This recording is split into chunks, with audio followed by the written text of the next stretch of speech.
Hello everybody and welcome to another live stream.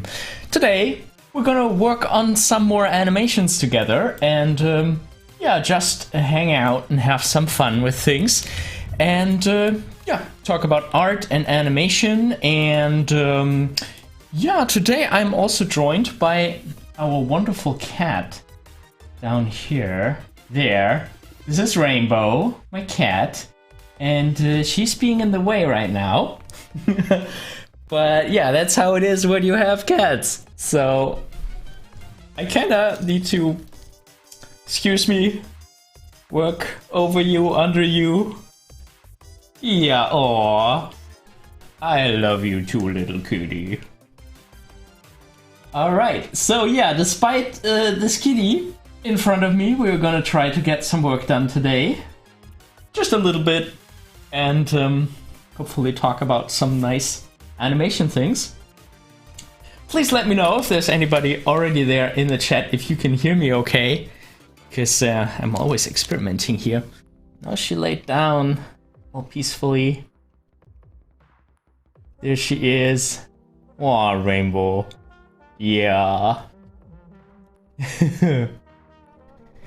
Let's see how that will work out. Okay, so last time we worked on this this animation of the penguin, and I worked a little bit on it off stream. Oh, and this way I also have a nice title card. So today let's work on some more wonderful animations together. Last time we worked on this penguin animation.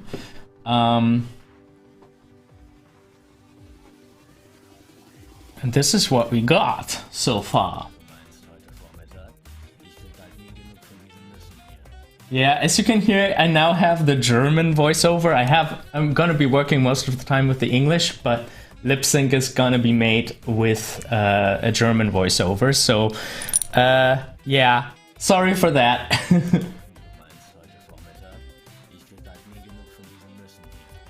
Yeah. And I got feedback from the director, and the director thought that it was looking a little bit too floaty. So I tried to do something about that, tried to make it more snappy. Aw, Rainbow, you don't want to live stream now, you want to cuddle, right? And now she sees something at the window. Yeah, what do you see there? There, bird? There, bird. Aw. Hey, you. This was a great idea, letting the cat in. Okay, so I tried to make this animation a little more snappy by cutting out some frames, especially at the beginning. I reduced the amount of frames by a lot to see how that would look. And unfortunately, I had to get rid of a lot of details. Like, I like how he's putting the arm there on the counter, and in the very floaty version, I had a moment where he releases the arm a little bit to, you know, let go of the weight a little bit. I decided against that because that yeah, that is something that is usually not done in like, if this were frame-by-frame animation, I basically want to make this look a little bit more like it is not rigged, but frame-by-frame, and that means that a lot of the motions need to be a lot quicker. For example, if you look at the left arm, I'm trying to, whoop, you know, very quick, down to business. Maybe the highest frame of it could be a little bit higher. See if we can do that. There. Also making sure that the line is closed. I think that was a big problem here. Oh, and I need to make sure we're working on 2s, so we're not keeping the interpolation very smooth. We want to have this look a little bit choppy, so I shouldn't forget that setting. because I already created a keyframe. I now have to copy it on all my other keyframes. Here, so you can see the timeline 2, timeline that I'm battling with. And I think, you know, if the wish of the director that it should really feel a lot more frame by frame, then I would probably, for the next shot that we're gonna animate, we're gonna do it a little more like, basically like you would do a stop motion piece. Like we would really put a keyframe on every frame and really handcraft those keys. So that's a workflow that I would like to try next.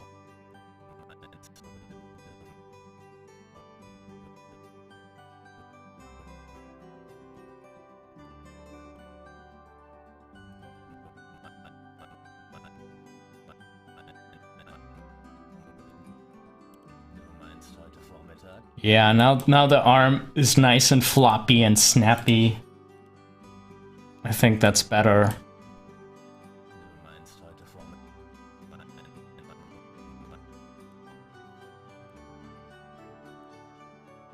Like this, maybe.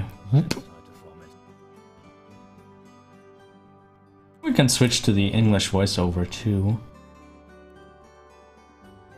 There we go. Hi Adrian Animations. Hey Vladislav. Hi Art Animation.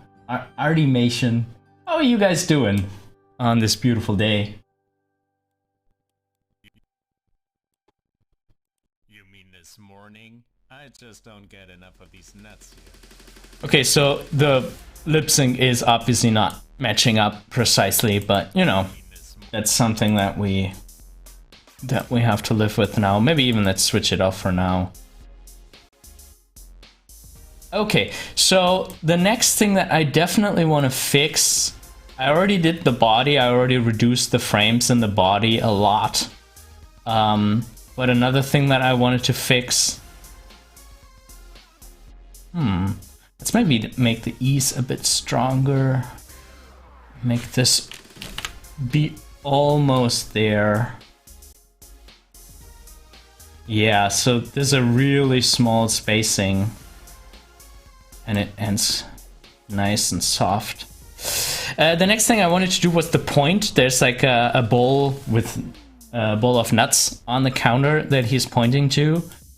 And I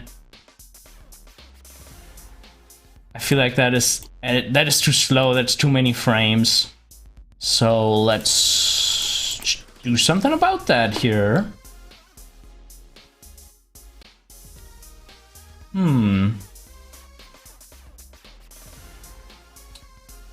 Well, let's first start by making everything 1 frame slower. Let's try it like that.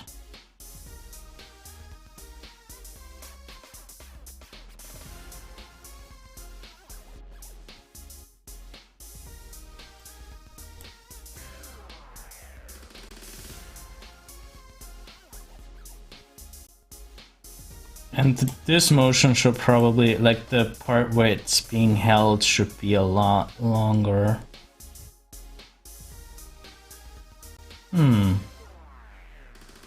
It's not completely still for a couple frames.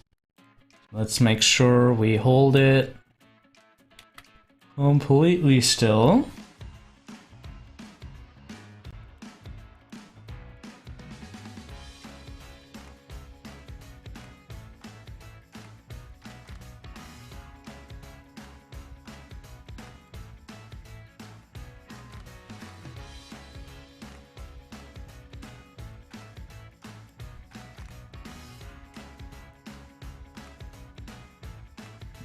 Then we have a longer time where he is completely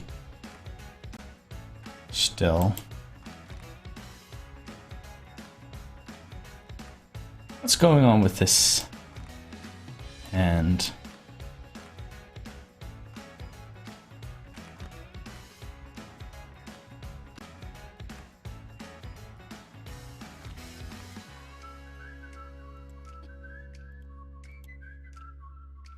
Yeah, that makes it a bit snappier.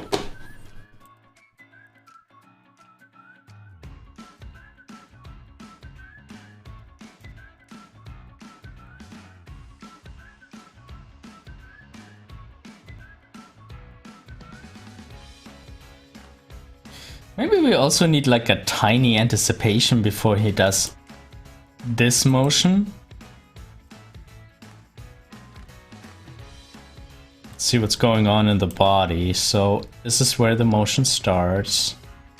So if we add another frame here, for the rotation, then we can use this as the anticipation.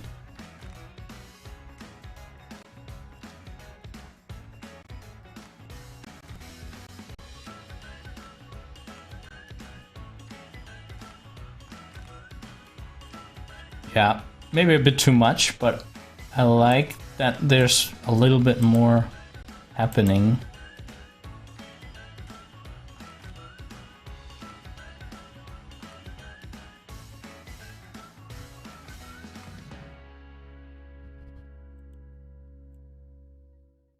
And I like that it's only so short, so maybe let's try and overshoot on the other side too. Let's add an overshoot here. Add keyframe.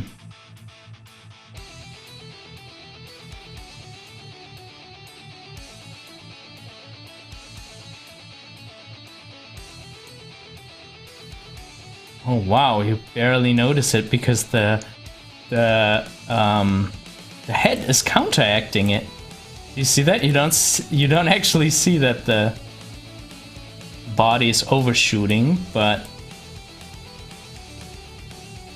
yeah, maybe that's kind of what we want.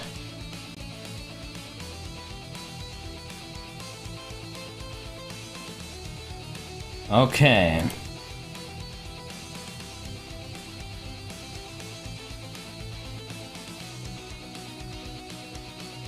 Let's see with the dialogue. This morning, I just don't get enough of these nuts. German.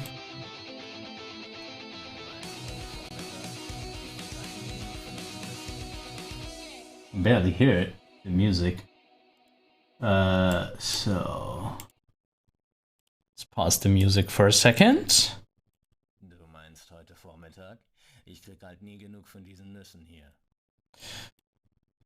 Du meinst heute Vormittag? Ich krieg halt nie genug von diesen Nüssen hier. Du meinst heute Vormittag? Ich krieg halt nie genug von diesen Nüssen. Okay, the only motion that I feel like feels very interpolated still. I mean, we're not gonna get rid of it completely, but that big swoop. Maybe this is too much of an anticipation. A lazy frame-by-frame animator wouldn't make that many frames. Thank you, Ruben.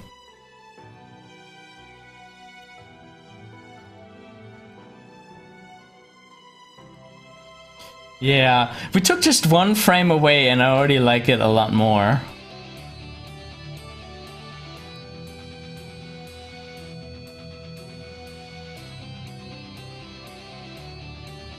All right.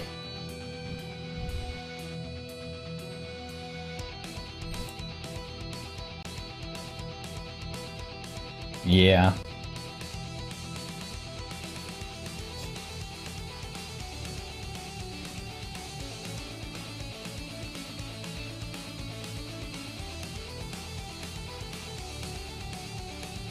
Yeah, I think that is looking pretty nice. Good enough that we can show it to the director.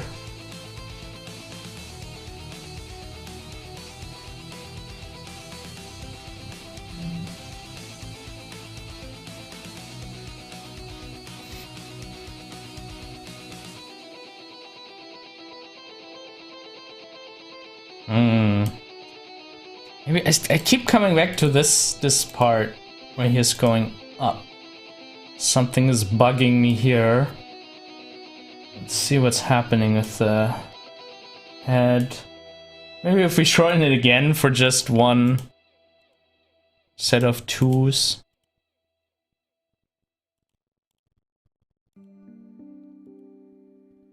Yeah, I think that's good.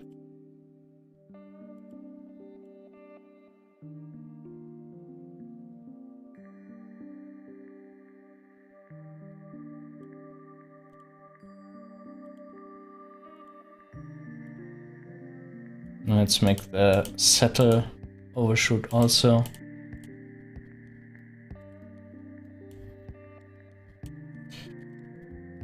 Yeah.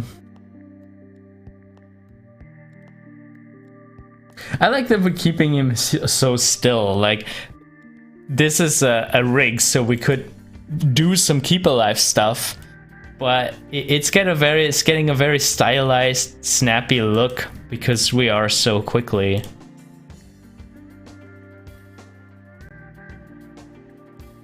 But I think that's good. That gives it the animation its own flavor.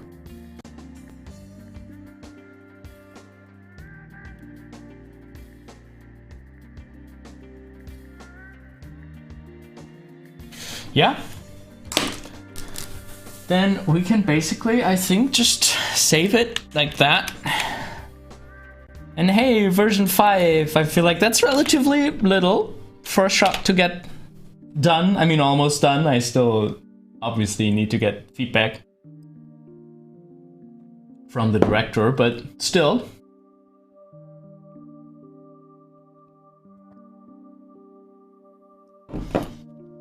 But there's more that I wanted to do with you today.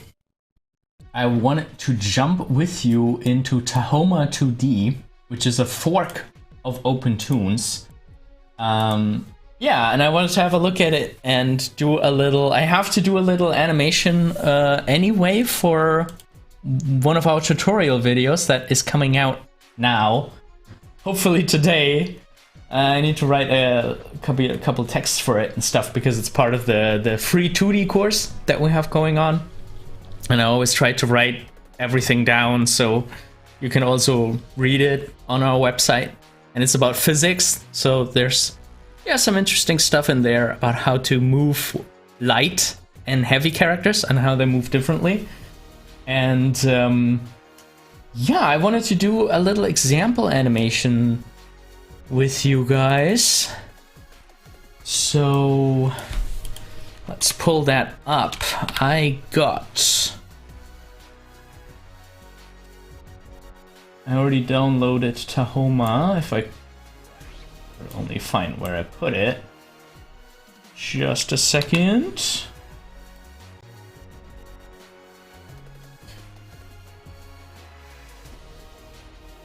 And yeah, it's the first time that I'm going to be working in Tahoma, so you're getting my unfiltered first response.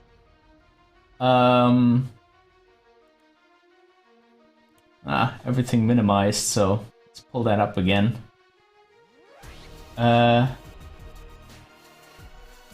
Yes, KL Arts. I was using Moho. Nice to see you. How are you doing? Yeah, we did our little animation in Moho. We're now gonna jump into Tahoma.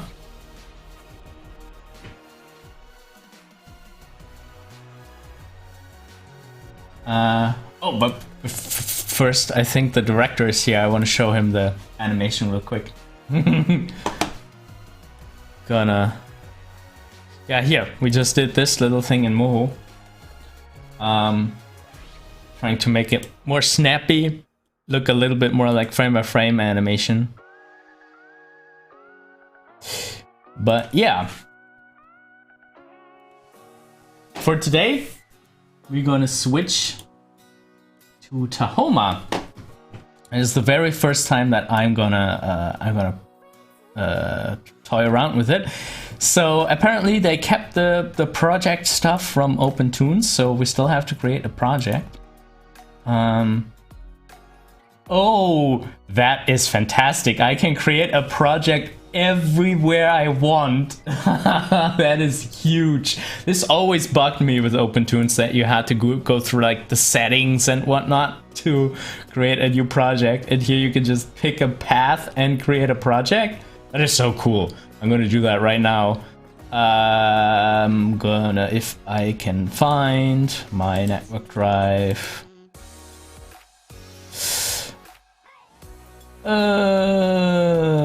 Saving files, always an adventure.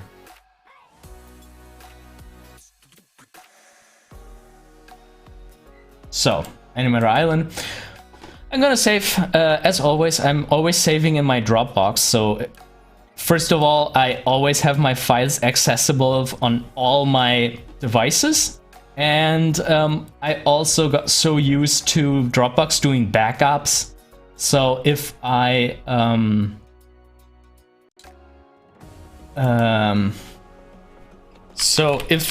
save over a file and for some reason I want to restore it, I can just do that with a click. So there are a lot of advantages to saving on a Dropbox or on a server. If you set up backups and all this stuff, really helpful. Kayla Arts is saying, you heard about Moho being bought back by its original creators, right? Smith Micro didn't know how to market it. Yeah. Yeah, I even, like, I had a Moho installation from Smith Micro a while ago, and I recently upgraded, and I noticed on the page that it all said now, okay, yeah, we're back with the original creators, and they had some bugs in the shopping platform. But yeah, eventually I managed to upgrade my Moho, and yeah, I'm curious to see how they what they're gonna do with it. Project name. We're gonna animate a light fairy or something, or let's say light character. We can still think about what light character we'd like to animate. I would like to animate a light flying character to show how quickly light characters can change direction and stuff like that. So yeah, make a new project. Okay. So scene name. Light character. I got presets. Autosave, we should definitely switch that on. Create scene. Alright, Tahoma wants us to use a horizontal timeline. Alright. Let's do that. Yes, Kaylards, Tahoma 2D is a fork of OpenToonz. And so far I like that they simplified the start screen. I feel like when you open OpenToonz for the first time, you're a little bit overwhelmed. Let's see how vector levels are. Also here, a simplification. You have like, I mean, okay, smart raster level, you still need to know the difference what that is in comparison to a raster level, but like OpenToonz has now like 6 different level types or something like that, and yeah. So this seems to be a lot more beginner friendly. And yeah, let's see. Alright. Seem to be a bit too fast for it. Look at that, those are not nice. Kaylad says using OpenToonz was like using a DOS computer versus a Windows. Yeah, it has a lot of old fiddly stuff in there. But you know, like, interestingly, I don't think OpenToonz is that far away from Harmony, and Toon Boom Harmony, you know, is that big professional software. Accuracy, let's add up the accuracy and hope that this no longer happens. What is happening here? You see that at the top? It's putting in these dents. I don't like that. Why is that happening? Is OpenToonz doing that? I don't think OpenToonz was doing the same thing. I mean, maybe smooth will help it a little? Yeah, it does help a little. But, you know, I feel like with smooth on 0 and accuracy on 100%, it should do exactly what I'm drawing. And I'm a bit disappointed that it is not doing that. Yeah, this is a vector layer.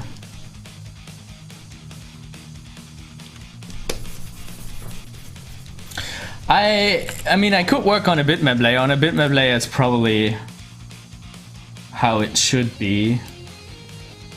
So let's make a bitmap layer, and yeah, on the bitmap layer, everything is well. But I do prefer my vector layers.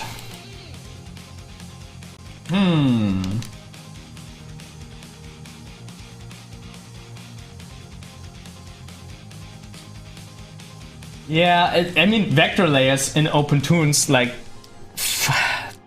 for the longest time there was like this big bug that you could also see a lot of times on my live stream. Eventually we figured out what it was, but there was a bug in the vector layer that would always make OpenToonz crash completely to the desktop. They fixed it in 1.4, and now the vector layers are usable again.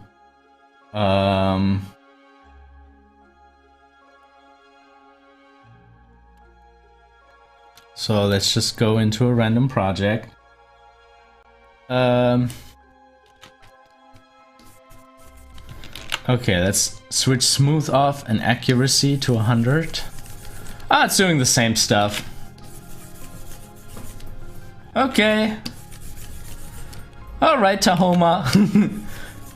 You inherited your bugs from OpenToonz, it seems like. Oh, Kakani looks so good. And like all those demonstrations that they do on how they automatically interpolate things, really cool. So I guess if we draw a little bit slower, it's gonna be fine. Put some smoothness in there. And some accuracy down, and yeah. Alright. Okay. But like, this is always a test that I recommend anyone to anyone. If you ever want to test like a software and you want to see how accurate it is, just do really quick lines on it. And I don't know, personally, especially when it's like storyboarding or thumbnailing, I prefer software that can show my line exactly how I drew it. And yeah, I don't know.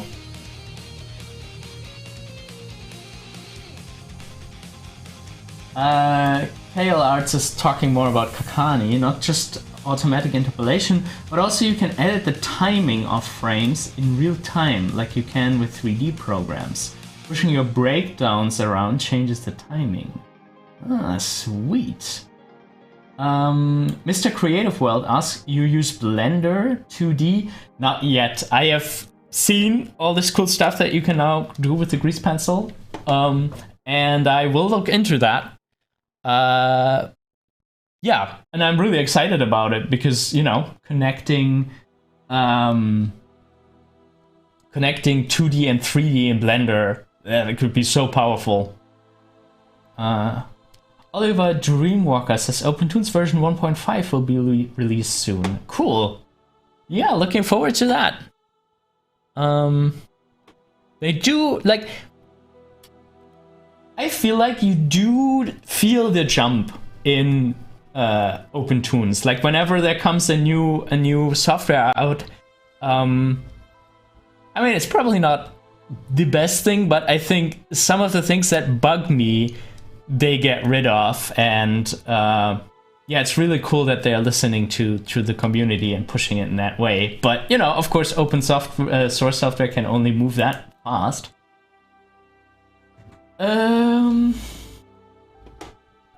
Yeah, let's see. Ijayata is asking, what is the difference between graphic and a movie clip? You mean an animate? Yeah, movie clips are like real timelines in more like of an interactive thing in Flash. And graphics, they actually play the timeline. At least it was like that when I was still using Flash and Animate. I'm not sure if they changed that. It would make a lot of sense for them to change it, actually. Okay, Larts. Animate? People still use that? Yeah. I mean, it's included with the Creative Cloud, so that's a really cool thing. If you have the Creative Cloud for other reasons, then, you know, it's good that you have... I don't know, I'm bugged by the lines not being exactly the same. Let's try another app that I wanted to experiment more with. It's called Concepts. It's a Windows app. It's a mobile app actually. Windows mobile app. And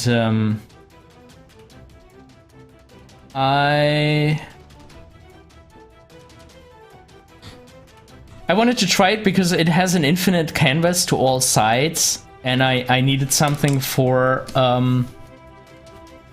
doing concept art. So we use that now to do the scribbly stuff and see how that is. So what could be a light character that we animate zipping around on the screen? It should be one that can fly, I think. That would be the best. We could have like a little fat bird. Like a beak. And like very fast wings that are always drawn on multiples. Like, how about that? We could draw a fairy. I kind of want to go with a very simplified design here, like, kind of like, have you seen Hilda on Netflix? Kind of like how they do the elves. I think that's a really cute design.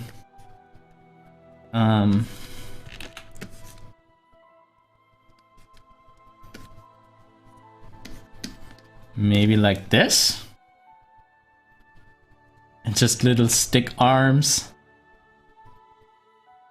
Maybe also with a wand, like a very kitschy star wand.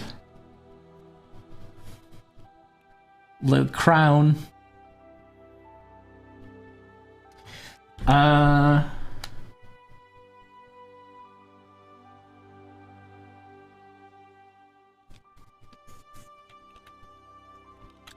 Maybe a little robot. Could just be like a ball in the air.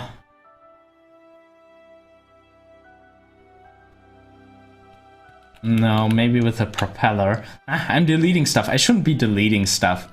You know, the part of getting scribbly here is that we can... Kind of looks like he has pants, and then there's coming fire out of his pants legs. Yeah, it's kind of, you know, kind of part of a design process that we shouldn't erase anything. We should just build on stuff. So how about we have one that has like a propeller.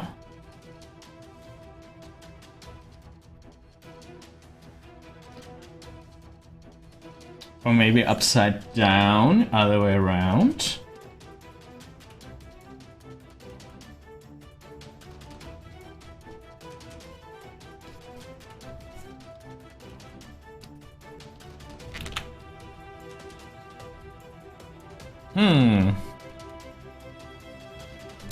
And then how could the inside look?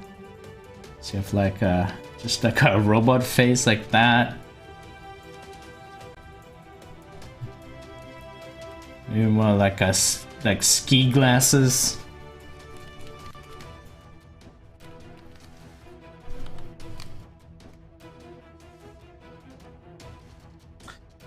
Kaylart says, I just want to say that I appreciate all the programs you're using are free. Yeah, animation and art should be free for all or have free options. Yeah, I'm so happy that there's so many more free options now. And, you know, with OpenToonz and Blender, there's some really strong free options. I mean, people should still be able to make a living with developing software, developing animation software, so I'm not completely against, you know, people making money. Unfortunately, I have to do that too. So, you know, not everything can always be free, but yeah, as long as there are the options, especially for beginners, you know, and you don't know if you want to invest into like a software or something, and all the hardware stuff, like a Wacom tablet is already expensive enough. What kind of a fairy is that? Oh my god, it's like a butterfly man. It's giving a mustache. There. I'm gonna animate Butterfly Man.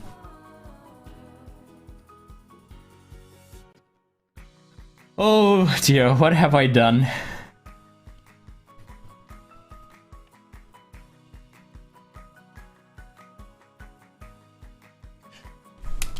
Yeah, CalArts, it's for beginners. It's really, you know, you don't even know if you want to keep doing that animation, so it doesn't make sense to pay a lot of money. I saw that, like, I wanted to do some Maya tutorials. You know, 3D software Maya, the big standard in the industry. I wanted to do some Maya tutorials. I contacted Autodesk if I was allowed to do tutorials with a... there's a student version of Maya. If I was allowed to do that on a monetized YouTube channel, and they said no, that is commercial use. I need to buy a Maya license to do tutorials for you guys, and a Maya license is like $300 per month if you use it commercially. And I'm like, okay, no, I don't have $300 a month laying around. Maybe one day I'll get a Maya license for Animator Island, and then we're gonna do some 3D animation. But we can also do some 3D animation in Blender, you know?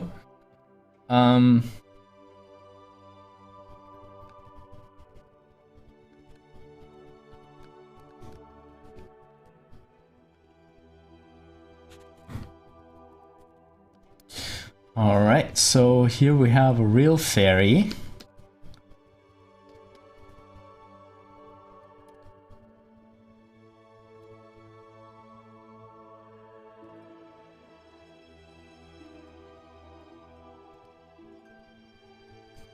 Yeah, you have to be a student to get the student license, or a teacher.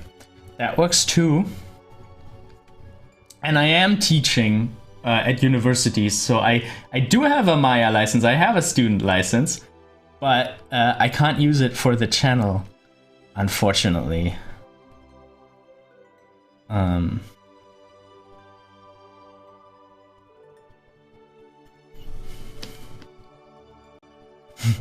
Just drawing one frame of this more realistic fairy, and I'm already like, I don't want to do a realistic looking animation today.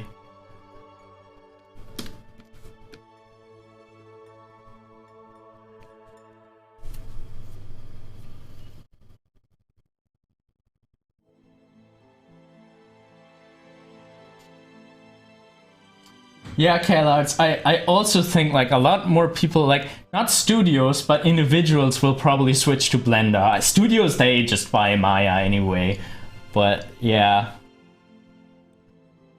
Mr. Creative World asks, how long takes a 2-minute animation? Well, that depends, you know. If you have like a super realistic, like if it's 2D animation and you have a super realistic character, like anime style where you have to measure the proportions or you have a lot of details and stuff like that, then, you know, sometimes you can be lucky if you manage to do a couple seconds per week. But if you have something very simple, like, you know, more like something like this style here. Oh, you can't see the picture. You know, something like this style, then it can be a lot quicker, you know, depending on how you have your workflow and how simple of a style you use, you can do 1 minute per week, maybe even. But that requires really good planning and, yeah, you know, thinking about speed right from the beginning. So there are animation targets all from, like, I think at Disney Films, they have like a 2-second animation target, 2 or 3 seconds per week. And but there are also TV productions who pump out like 1 minute or 2 minutes per week.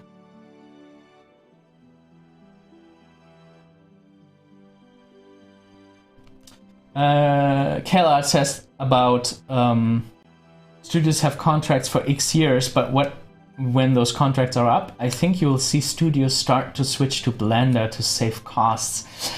I think... like, I agree that some of them definitely should do that, like independent animation studios or something like that. They really should look into that. But it's amazing, like, if a company gets a certain size, it's amazing how lazy companies get. Or not lazy, but afraid of change.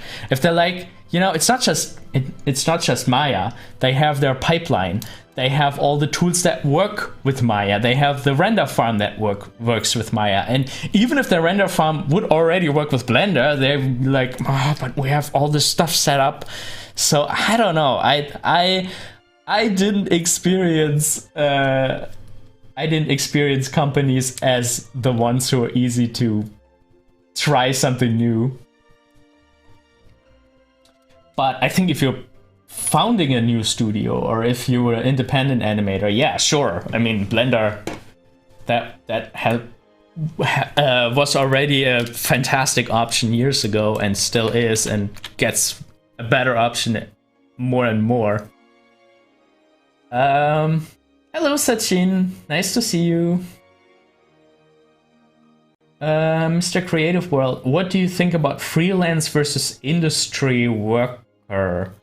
Like, from the perspective of the worker, like, you know, I think freelance and working for a studio, they feel different. And, you know, freelance can be really stressful if you need to always look for a new job every couple of weeks and for a new project. Whereas in the studio, you work on a project for a year, maybe more. It's a bit slower paced. I guess it depends.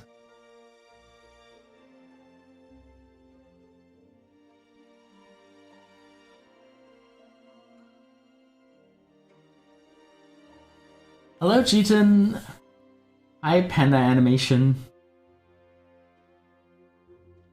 Anyone heard about Monster Mash? Like, what, the song Monster Mash? What do you mean? Okay, we're not getting anywhere with our bird. I want to check again how, with our light creature that is flying. I was thinking bird because I wanted to Google how a colibri looks. Colibri bird. Give me some pictures. Give me some inspiration.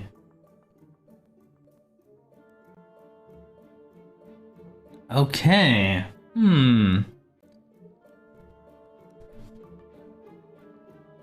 So. Oh yeah, and I have this beak.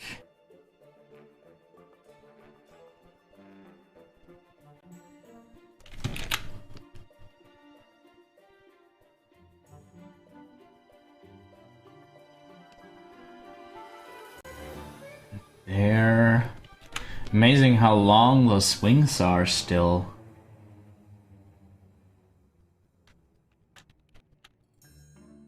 Something like this. Okay, this would be more like how a realistic colibri is. Let me see how has his feet. I don't see the feet on the drawings that I pulled up. Oh, he just has them curled up here. Okay. Yeah, but that's interesting how this is just long feathers. And then he has this extra layer of feathers here. Alright, interesting. I mean, this is far more realistic than I would like it to be. Hi Ximena, I'm good, how are you?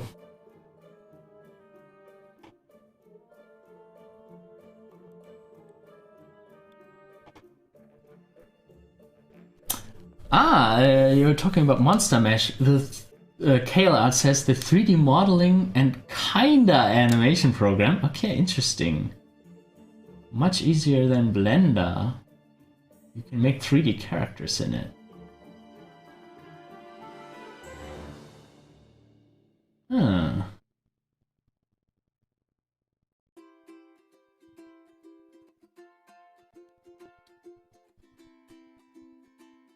Ijayata says, as you said, to make anime animation take a week for seconds, then how much time it takes to make an episode, and how they complete a deadline. Yeah, sometimes it's for a lot of TV animation, it's can be a couple months per episode, and you know, they need to start early enough. They have like a year or two of production animation time.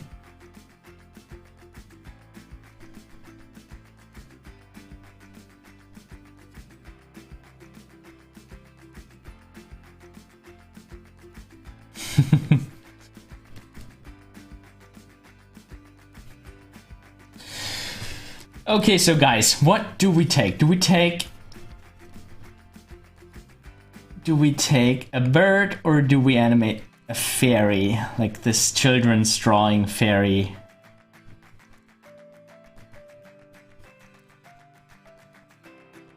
What creature do we animate zipping around the screen?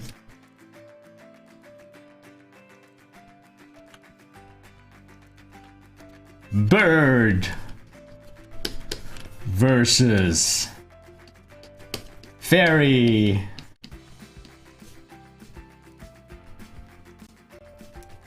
Like an epic rap battle of history. You decide.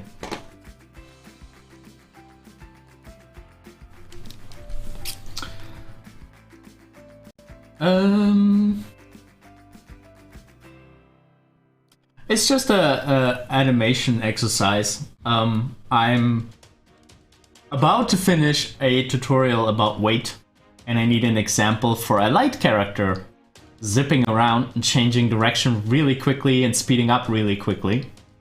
So both those characters can do that, but you know, just a quick animation exercise to illustrate a YouTube video. Yeah, I mean, Monster Mash looks interesting. Gonna check it out, especially for 3D. Oliver Dreamwalker asks, in your opinion, how good is OpenToonz compared to commercial animation software like Toon Boom and Moho? Surprisingly good. Like, the first time I opened OpenToonz, I was completely surprised by how professional it is, in the regard that how much it reminded me of Harmony, Toon Boom Harmony, and the premium version of Harmony cost like $2,000 per year or something like that. And I felt like I was recognizing so many options in OpenToonz that I also know from Harmony. So it's a surprisingly complete animation suite. And I mean, it's not that surprising if you know the history of OpenToonz, that, you know, a version of it before it became OpenToonz has been used in studios. So, but that also makes it more complicated. And that makes it why you know, there's something like Tahoma 2D, which is a fork of OpenToonz to make it a little easier and make the interface look a little prettier. And Moho is great for rigging. Like, it's like I think now it's like $400, but it's absolutely worth it. It's like, you know, Harmony subscription also for the premium version that can all do all the rigging costs €200 per month, I think. So, you know, just you could get 2 months of Harmony, and but you could get a year or, you know, a perpetual license for Moho. And Moho has his things that you need to learn and limitations, and, you know, sometimes they think things where I think like, oh, why Moho, why do you work this way, or why is this not possible?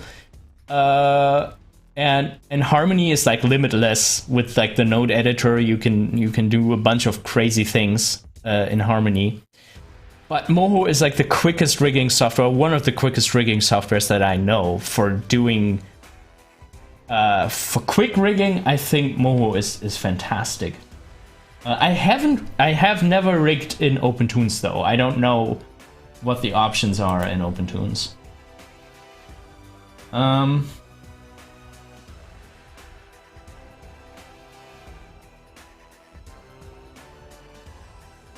Hey lads, I still can't believe one of the devs from Lost Marbles left and gave the Smartbone stuff to Toon Boom as master controls. But yeah, I mean, that Harmony didn't have master or, you know, Smartbones. Let's call it blend shapes. They have that in 3D. They already had that for decades.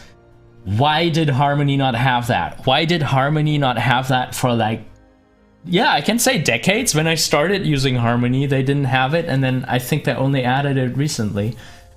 It's such a cool feature. Like, I loved it when I discovered it in Moho. The Smartbones are so cool.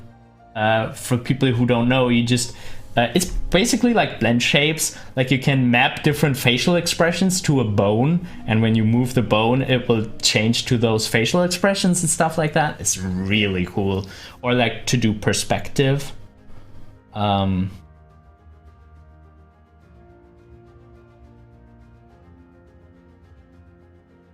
Moho has updates every 4 years, so it's a solid investment. Yeah, Galards.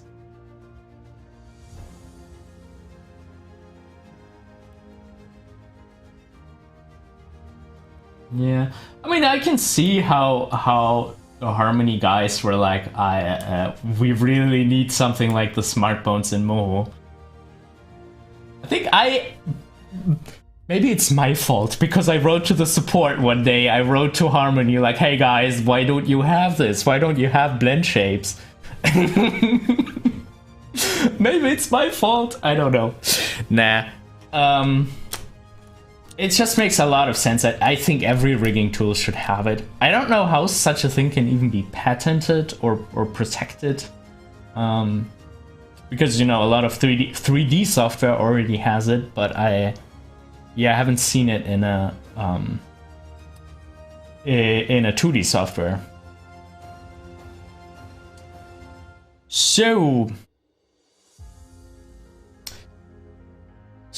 Kayla said bird. Yeah, I think I'm feeling the bird too, which sucks because I recorded fairy in the voiceover. I still need to re-record it then. But yeah, let's do the bird. No, it's fine. Okay, first of all, I want to switch the autosave to 5 minutes. I saw in the corner of my eyes that it was set to 15 minutes. Where is it? General? No. Version control? Enable version control? Huh. Interpolation. Default interpolation linear? No. I think speed in, speed out is the one we can use the handle. Tools, drawing, no auto renumber. Let's not do that for now. How? Maybe let's keep it. Let's see. Save automatically every 5 minutes. Alright, yeah, so nothing can happen here.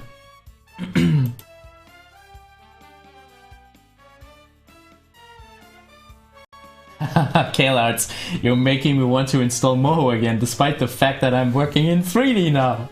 Yeah.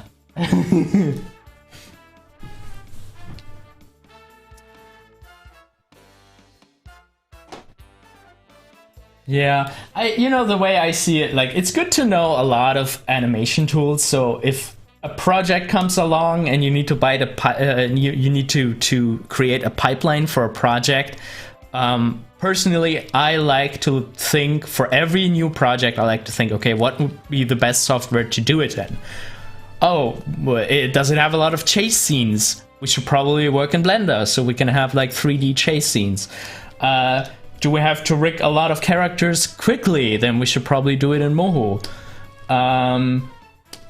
Is it like for a bigger studio? Then it should probably be Harmony and stuff like that. So I kind of like, you know, to have all the options open. It's always a good thing.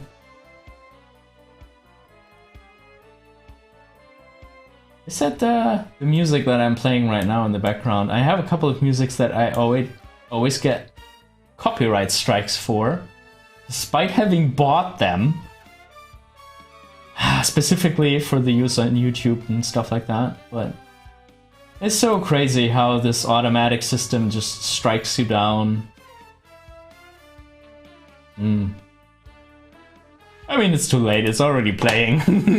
I always need to write emails after the live stream to the services that strike me down. Alright, so oh no. This does not feel good, the drawing tool, unfortunately. Okay, so we go to, yeah, we use the... Oh, this is not much better. What is going on here? I thought the bitmap layer made it better, but it didn't. Maybe it's something with my computer, but it is quite a good computer because occasionally I do 3D stuff with it. Brush tool.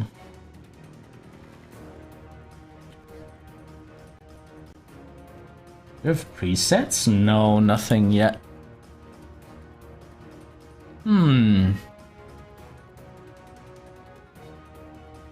Texture. Do we have some raster brushes already installed? Ah, charcoal. See how that looks. Pencil. Ooh, that's a very thin pencil. Oh.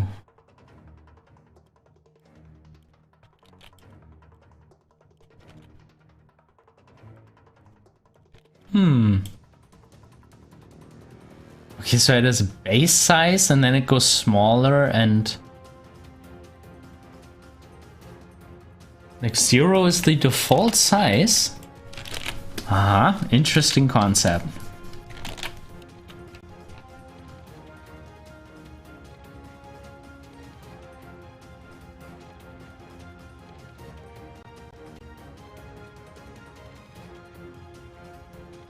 Okay, let's ask, did you ever use Moho's bitmaps raster layer in Moho 13? I have not used it in 13 yet. I have used it in 12 and I wasn't that impressed with the raster layers and the frame-by-frame capabilities in general. I heard they did improve some of it. Okay, so interesting brush. If I press very lightly, I get this.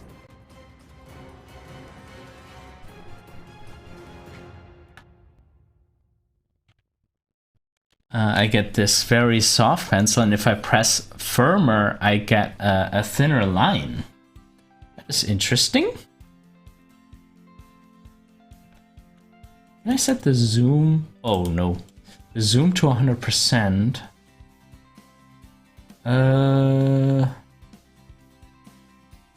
Is that zoom? Ah, this is 100%. Okay.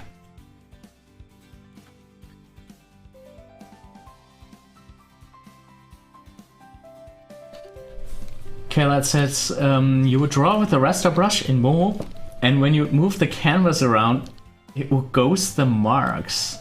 Ah, that's...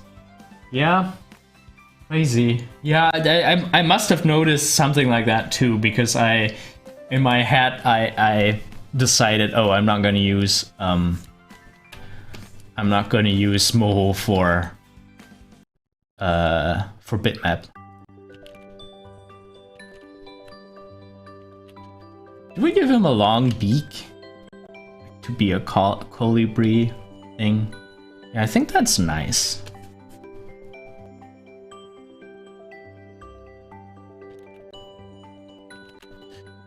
Just little stump legs.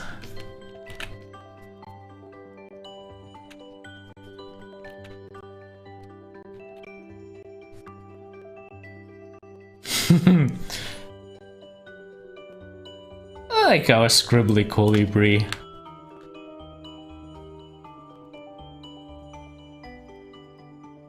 Let's make a new image for him.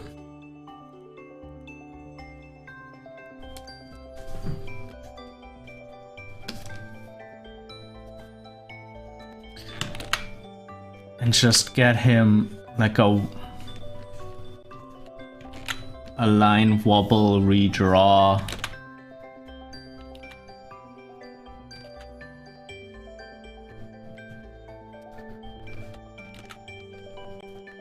See how that looks.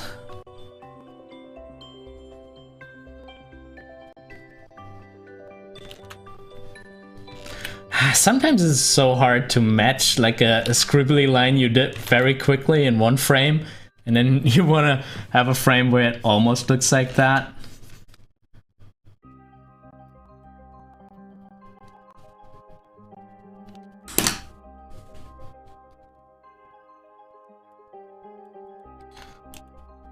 Let's see how this looks as a loop.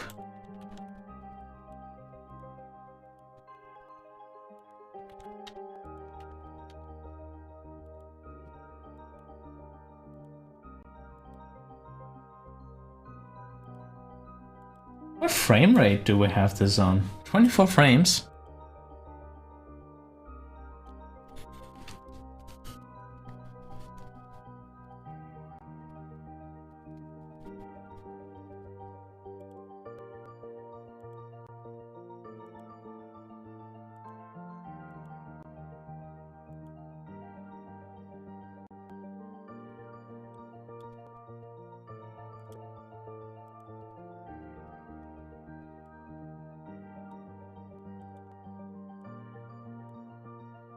Let's try it with the third frame. See how that looks.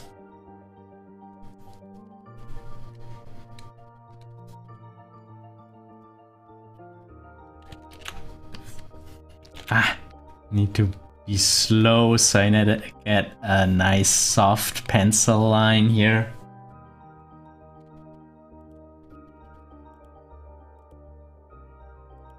No, I have a view where we are zoomed in a little more.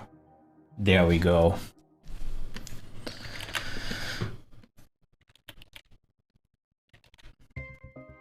Okay, now I'm getting used to this brush. I think I do like it now. I have seen worse pencil brushes.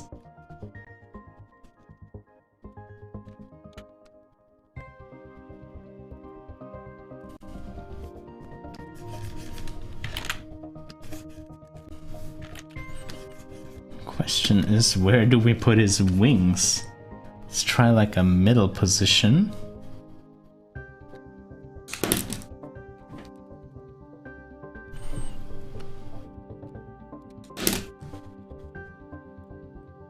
Looping 3 frames already looks a lot different than just looping 2.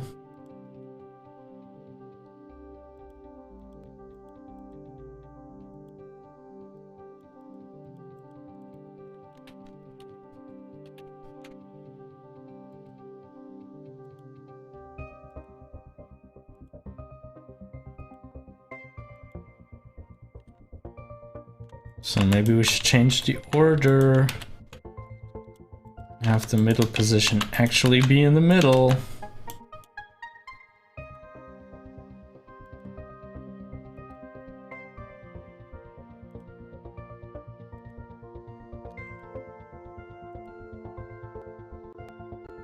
Yeah, I like this more.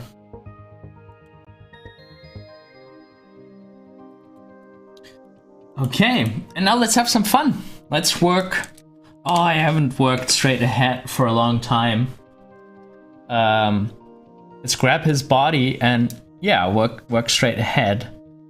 Do like we're gonna ease into an anticipation. So let's do just his body so we can feel that.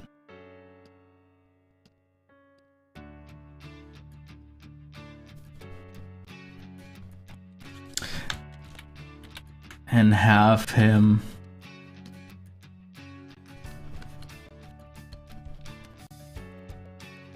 he's like a potato. We have a little potato bird.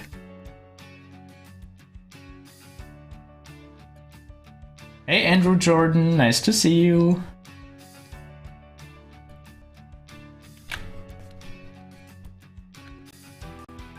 So the thing about this bird and the tutorial that I'm doing is I want to do a demonstration of how light objects can speed up very quickly.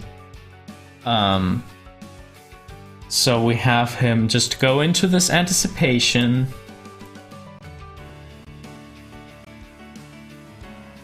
And then he's gonna...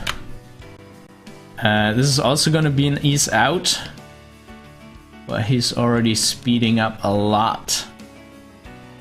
I'm gonna speed him across the scene in a nice little arc.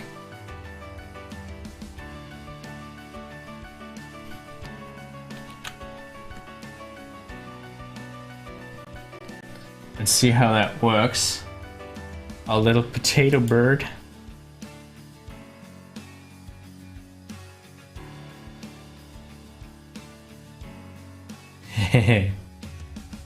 Ah, this is gonna be so nice.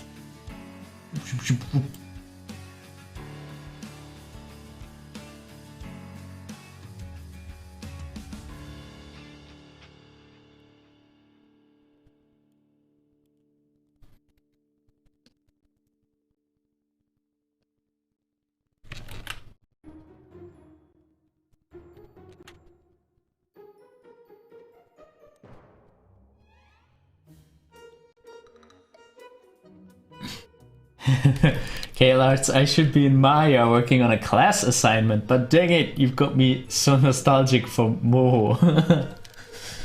Yeah, sorry.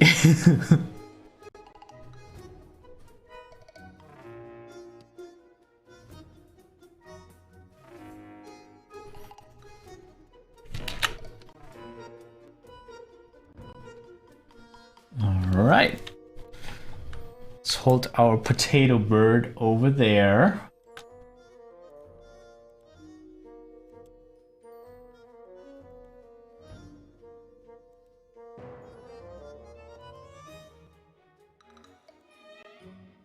And the next zip in another direction I want to do without an anticipation. So he only needed an anticipation for the first part.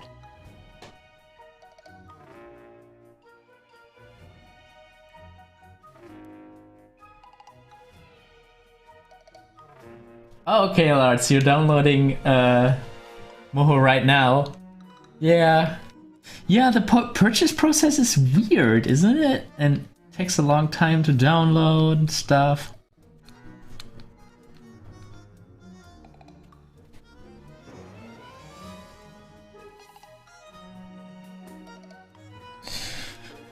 Okay, let's go to the next frame. Oh, this is so refreshing to do some straight ahead animation. I've been doing so much planning lately, so much slow and planned animation. Feels so good to do.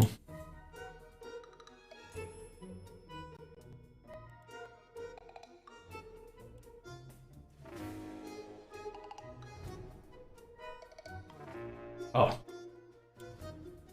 Was it saving? Oh. Somehow the software is lagging. I'm so afraid that it would crash.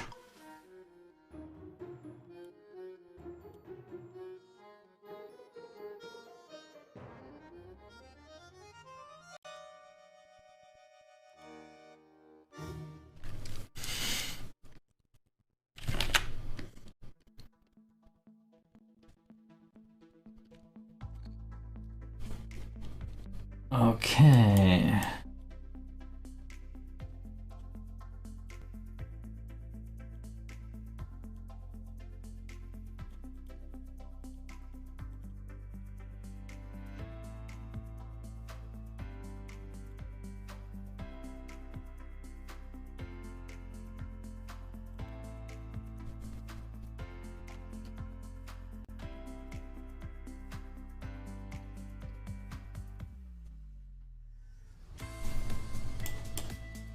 And let's have a third position.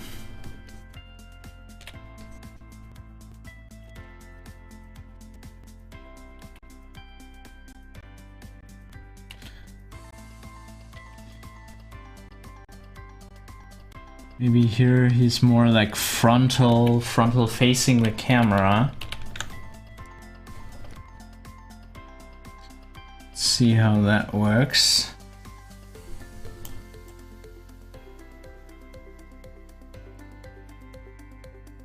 Still have to get used that the timeline is now horizontal.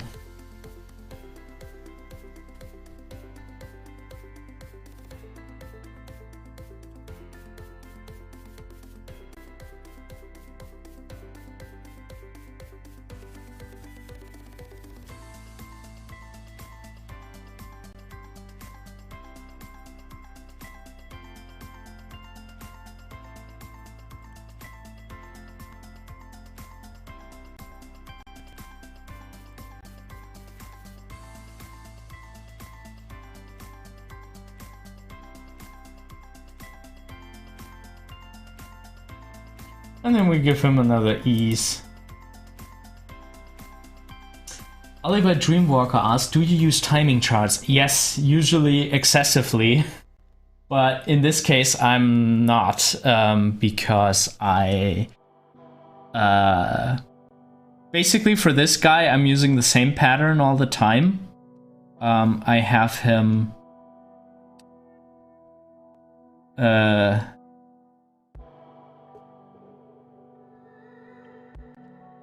I'm doing a pattern here for my eases that is a little bit frowned upon by some animators. I don't have a breakdown in the middle right now. I'm just doing, for the short start anticipations, I'm just doing eases that are really close. And for the motions of the bird who are a little bit complicated, more complicated, I so far was only doing this. So this was not too complicated to keep in mind, but yeah, usually I do timing charts, especially for like the general body part, and then I would usually offset the arms to have a little bit of an overlap, and they would get their own timing charts. So something like this is typical timing charts. How I would do that. Not too long ago, I did a live stream about a big orc hitting a goblin, and we did timing charts on that one in that live stream. And this live stream is now turned into a course that I'm selling soon on Animator Island. The live stream is still available. It's just like, I don't know, in total like 8 hours long or something like this. And there's gonna be a course from it that is a lot shorter, where I have everything a lot more condensed, and there I talk about how I do timing charts. But yeah, I mean, I'll probably do it again on the live stream. I didn't use timing charts for a long time. But I wish I had started earlier, so it would become a little more second nature to me. I really envy those animators who can just out of, like, from the top of their head do like the timing chart for all the elements, for left arm, right arm, body, and you know, and they just guess it, and it's correct. It's exactly how it should be.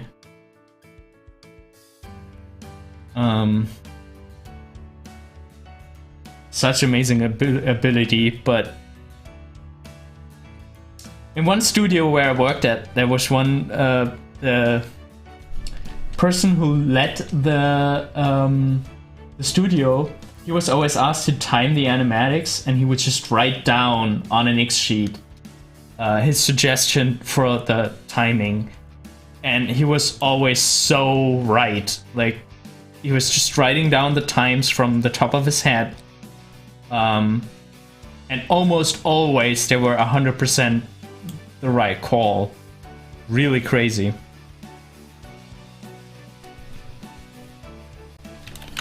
Oh, I don't see the...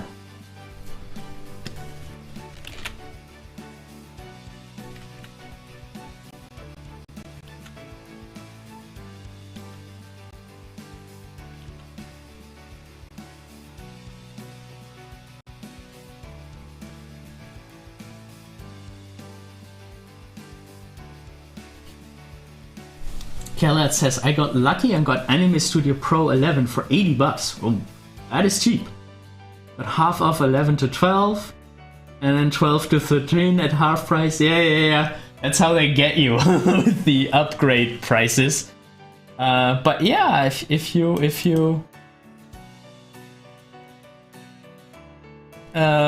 can be very lucky with the offers. Like, especially like if somebody wants to start with Moho, I always tell them, like, wait for a sale.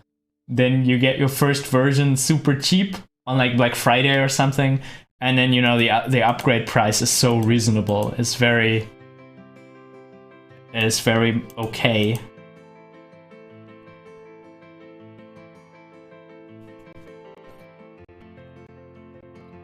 All right, let's add another ease here. Let's fix the timing here to be on 2s, and then we can look at like a loop.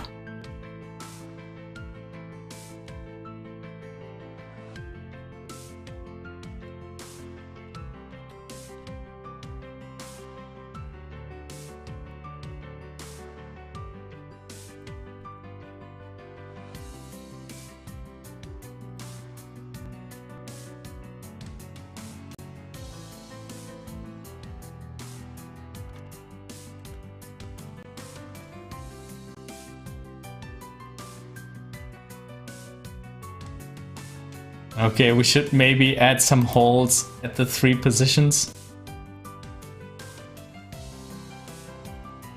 But I like how he's zipping around.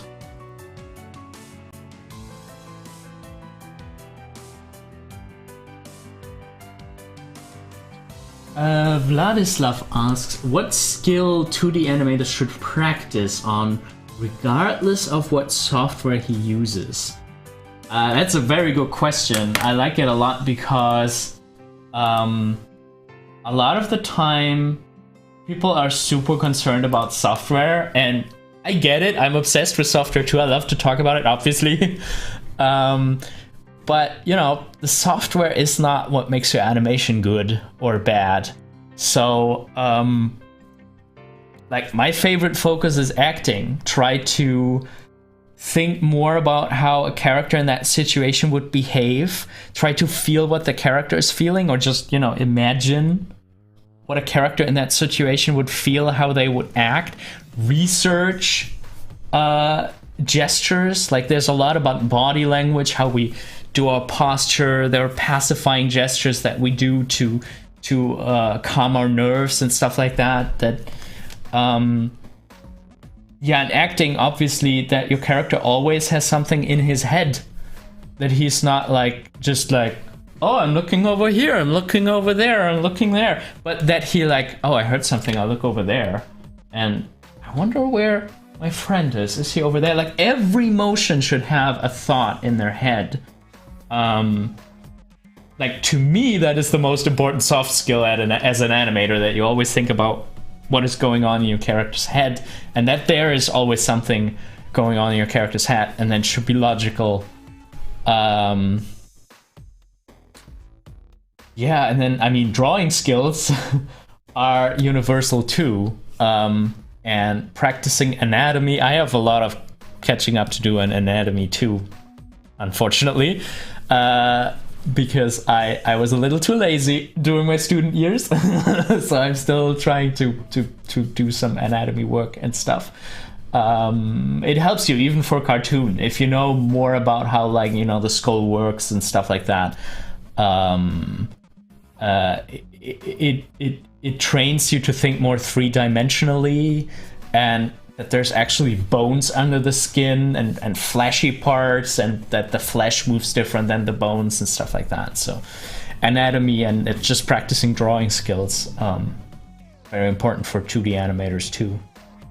But yeah, acting, like if it makes sense to the viewer what they're seeing, and if they feel the emotions of your character, if they feel the thoughts, if they see that there's a living being in front of them, all this technical stuff won't matter. Like, your audience doesn't care on what software you worked. Hello, JR. How are you doing? So let's plan a bit more what frames I want to hold and for how long. I think I want to hold that one. And then this one, we're gonna put some loops in here.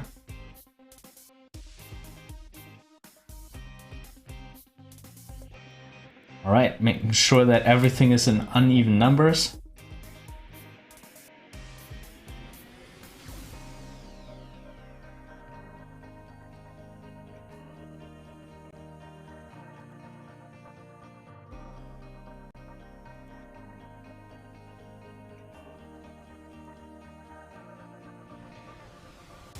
Yeah, it's a nice speeding bird. Let's get the loop frames. Oh no, I want to draw on that frame.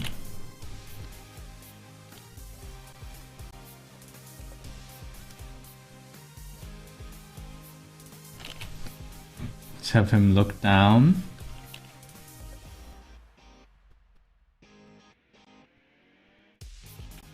Maybe his feet are up in the air like that. Yeah, that's cute.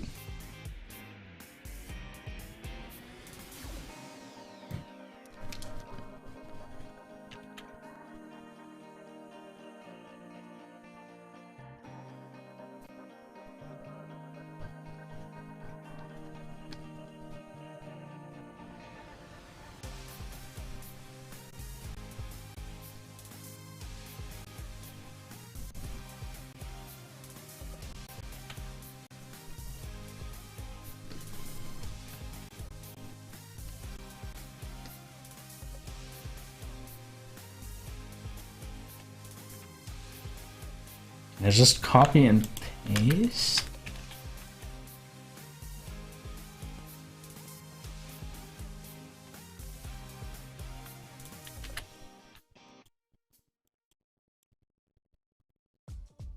Okay.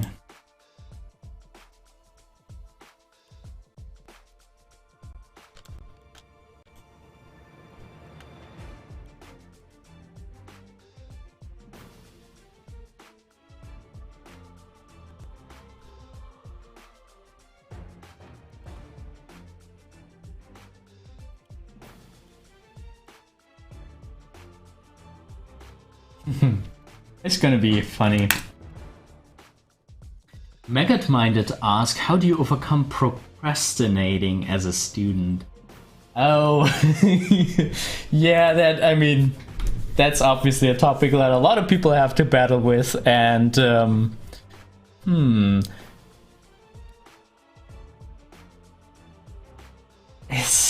don't know. Like, I'm not sure if I'm the best person to give advice on that.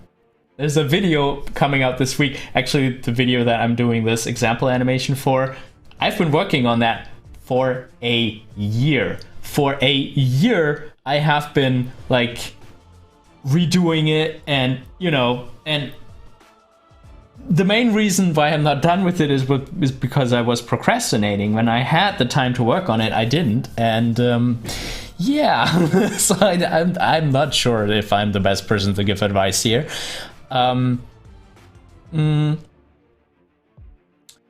One thing that helped me with little things, like I noticed that I started procrastinating with like writing back to emails. Like I still do. I don't write back to comments and stuff like that as much as I should.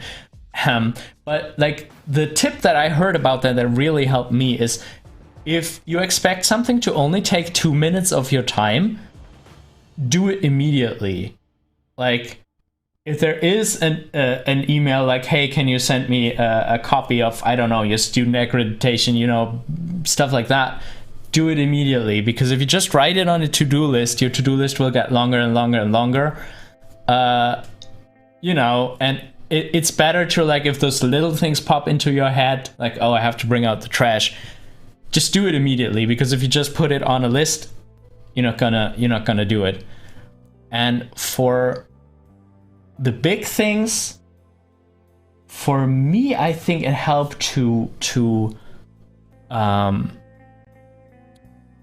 really schedule it. Like, there were even times where I came down to scheduling when I would play video games. Like, I would have my day scheduled, and I'd be like, okay, those 2 hours I work on this very, very specific. I tried to make it very specific. Like, I didn't try to be like, work on my student film or something like this. I tried to be like, work on shot 3.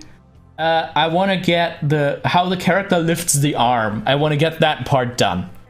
And I would intentionally like choose like a goal that is not that time consuming. Like, just lifting up the arm.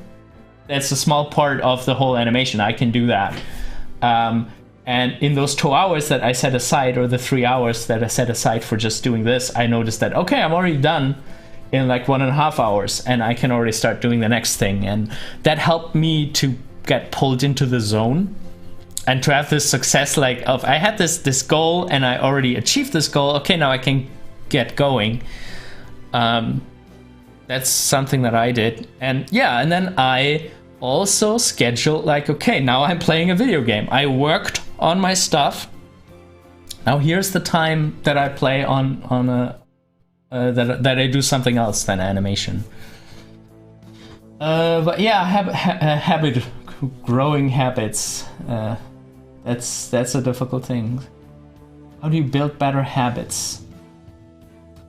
Well, if it's really habit building, try to schedule it and do things always at exactly the same time slots. That helps the brain a lot.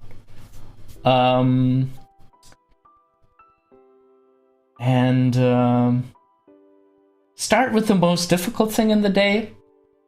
That can help. Because if you have a difficult thing on your to-do list, you will try to do all the other things first. A difficult thing that you have to do, you should probably do sooner rather than later.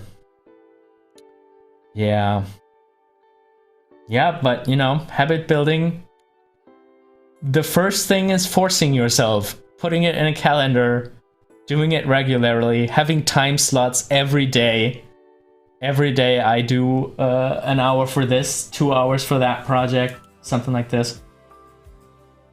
The things, at first it really feels like forcing yourself and like discipline and painful a little bit. But the thing is that even after like a couple of weeks, 2 or 3 weeks of forcing yourself to stick to a plan, you will really realize that it will get easier, and that if you're not sticking to the plan, you will feel weird. Like you will feel like I have been doing this in that time slot and doing something else in this time slot now feels really weird.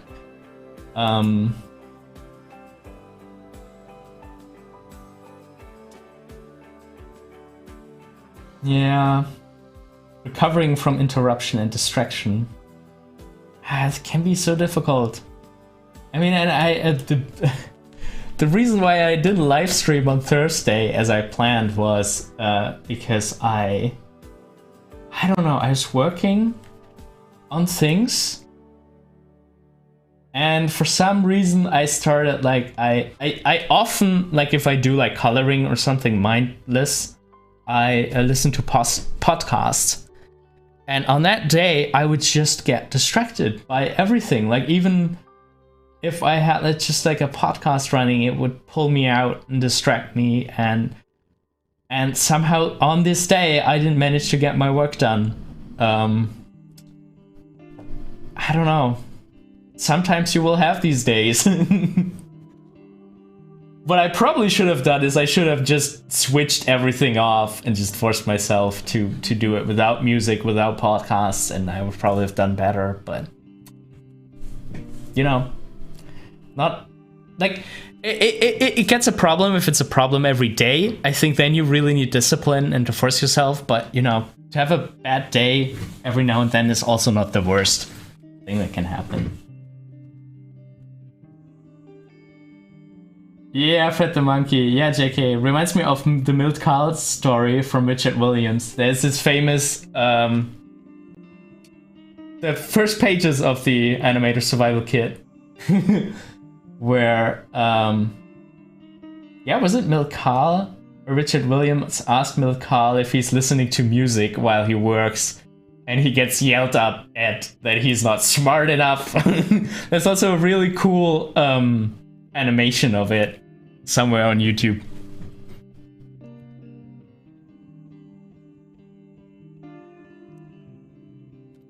And also a cool way to procrastinate is live stream while you work, because you will always get sidetracked. But I still feel like I'm doing something productive because I'm producing content for my YouTube channel. So, you know, it's not procrastination, even if I just start chatting with you guys.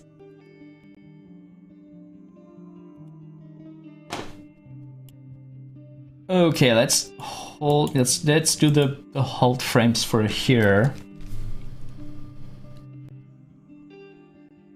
A little potato bird. I wonder if we should just, like, I was wondering if up and down, like for that loop up here, we actually see him going up and down and up and down. But I think the key for the colibri is that he just has, that his wings are just flickering. I don't think we need an actual bird cycle of like wing flaps, because he's so fast that is not captured by the 24 frames per second.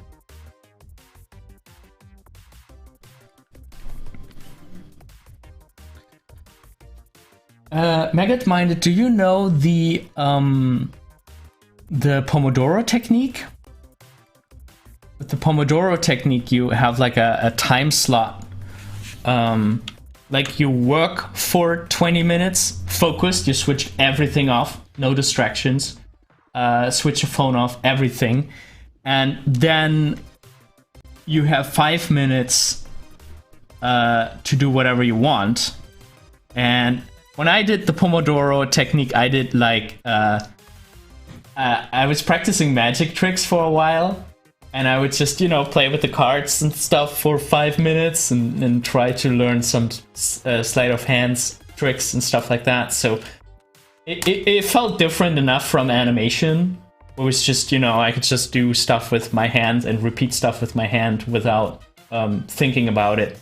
So I was doing something, I was distracting myself, with something that was a little more mindless and just fine motor skills. It felt different than working on animation, especially at that time I was doing keyframe animation. And then after those 5 minutes, you would go back to 20 minutes of working.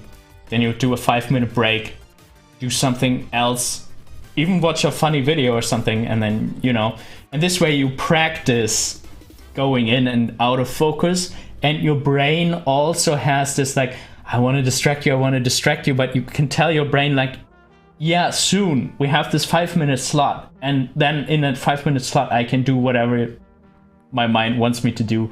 And it also takes discipline, it also takes forcing yourself. But it can really train you to go in and out of the zone more quickly, because you force your brain to do it more often, and to do it in like a controlled way.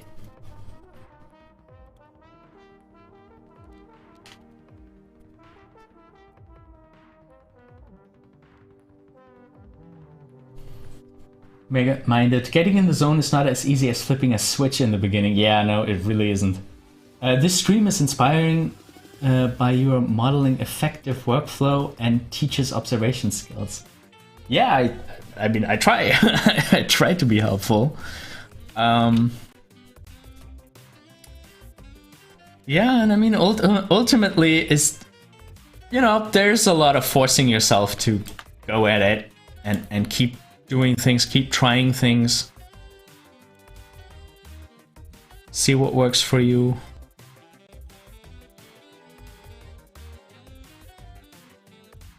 Okay, let's copy and paste those frames.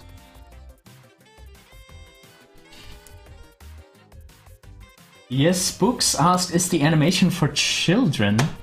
The one with the bird that we're working on right now? It's just for a tutorial that I'm doing. A little demonstration.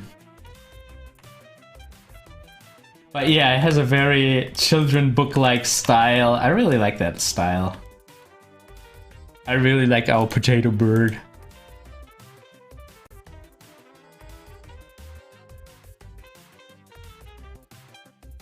Yeah, I think this is how we have to do the wings. We have to fix that in the other drawings.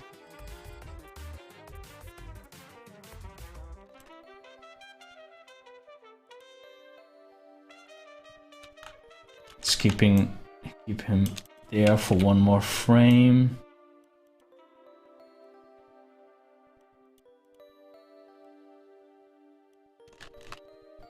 Can I get the whole... Ah, yeah. There we go, the whole block.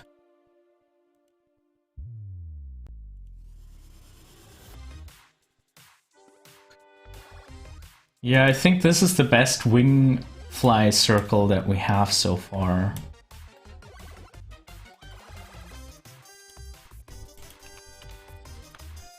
Just do it one more time. Hold him there a little bit longer.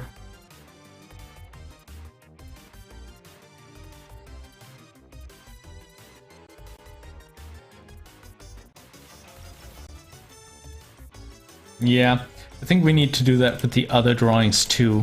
They should always go over the entire length.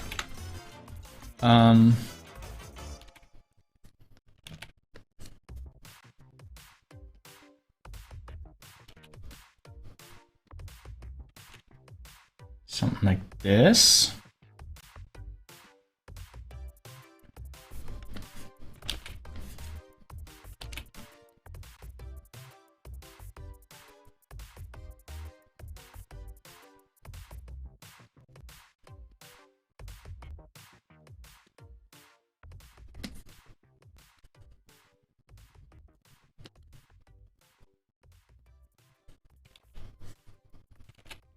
And see how that works. Yeah, that is better, isn't it?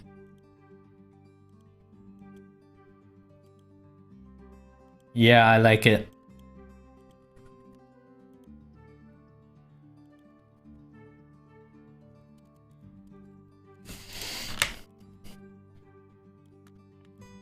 Alright, you guys, I need a short break.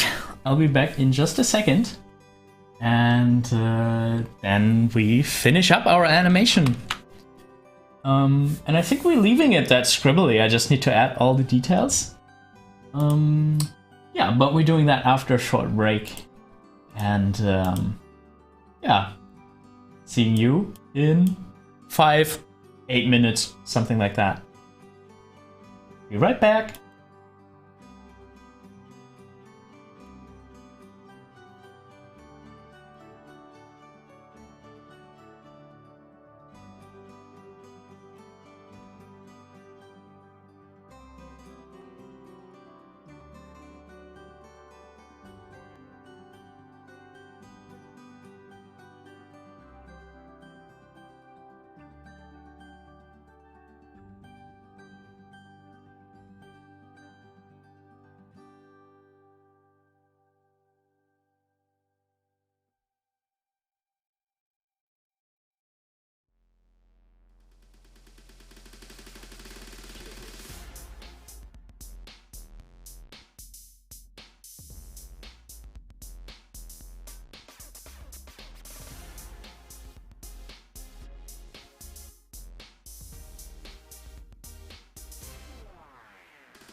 Alright.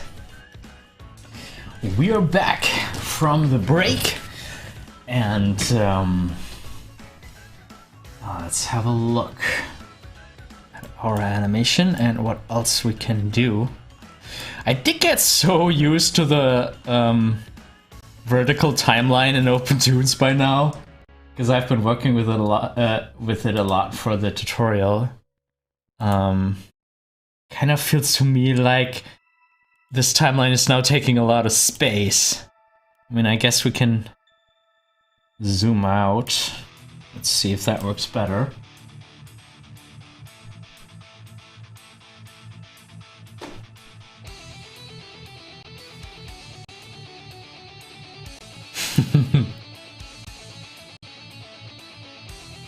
Alright, I still need to add more wing multiples to that one. Oh no, destroying between frames.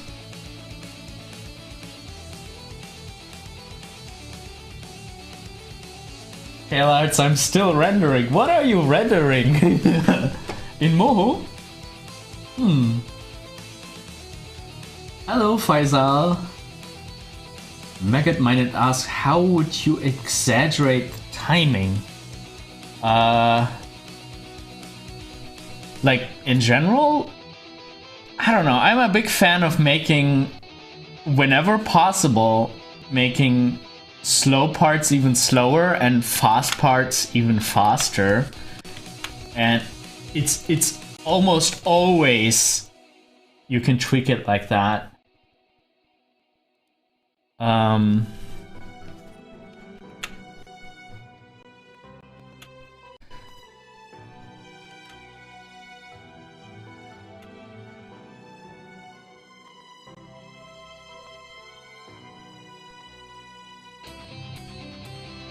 Hey lads, rendering the opening scene. Yeah. Yeah, I mean, depending what's going on in there.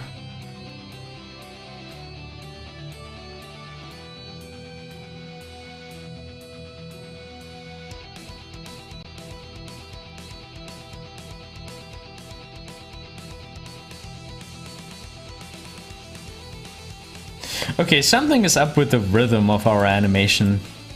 It's not quite... Yeah, the third stop, I think I want to be shorter to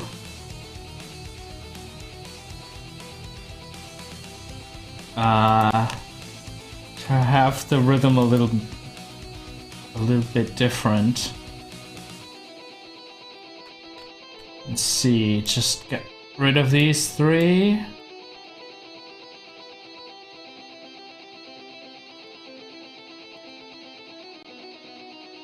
Yeah, I think that's better. Whoop, whoop, whoop.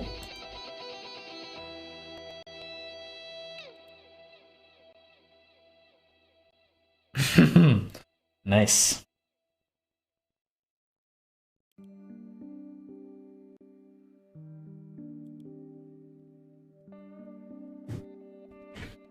Okay. Now let's fill in the rest of our colibri. Start with the face. Have it pointing in the direction it came from. And then overshooting a bit.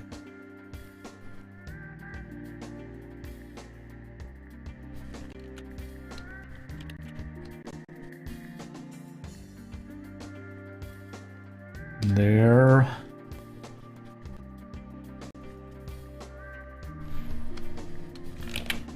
Now let's just interpolate that. Have it dip down.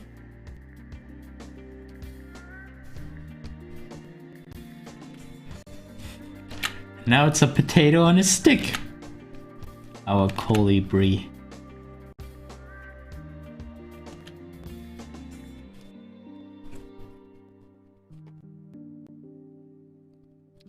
Beva asked, what is the name of this brush? It's just the standard charcoal brush in Tahoma. Or probably also in OpenToonz. And it does has a very nice soft edge when you draw slowly, and when you draw faster it gets more precise. Really nice.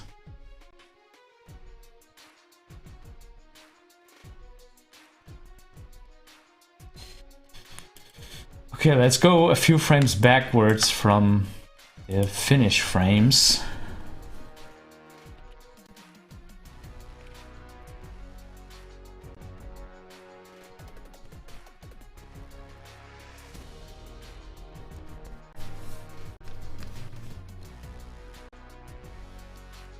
Maybe the beak is coming from inside, like that. Yeah, I think that is reasonable. And on we go.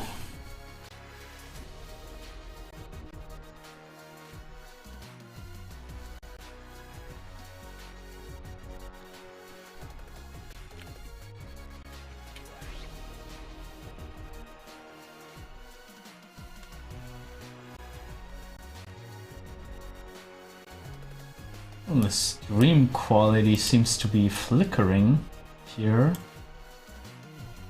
Hope everything's still working.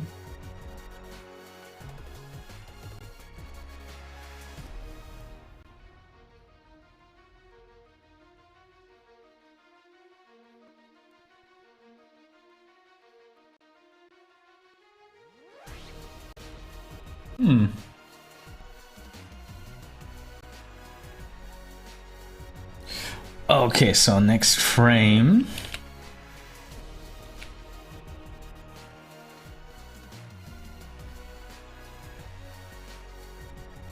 And again, coming from the inside with the beak. See how that works. Why so cute? Cute birdie.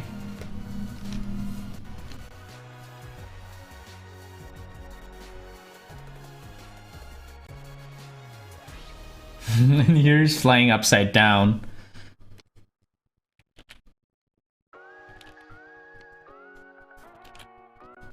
And the beak is actually coming down from up here. Let's try that.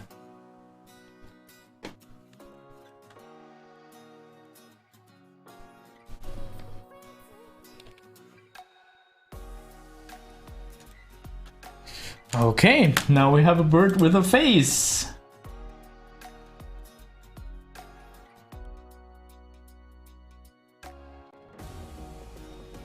See how that looks. Zoop, zoop, zoop. Yeah, love it.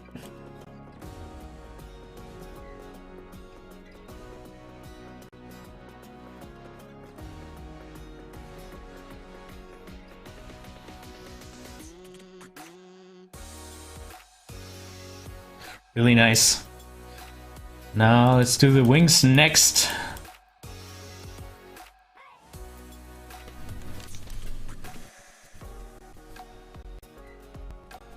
And here I do like to feel actually kind of like a change. Like that it's going more low. Let's see how that works.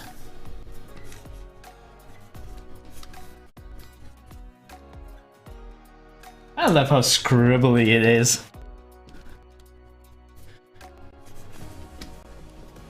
Just to do the scribbly mess, I really like.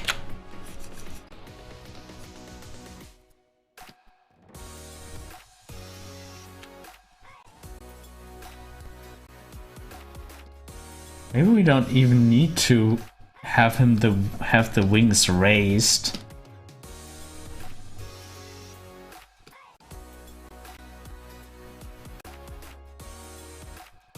Let's see how that looks if we in the middle just... That is really nice. To have him just dive like that? Uh-oh. Is it crashing? No, don't crash. I think it was just saving.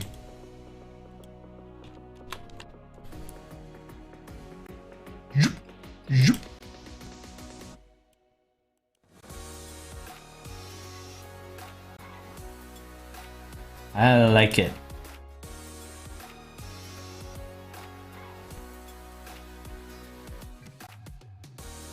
So far, Tahoma hasn't crashed once. We're in luck.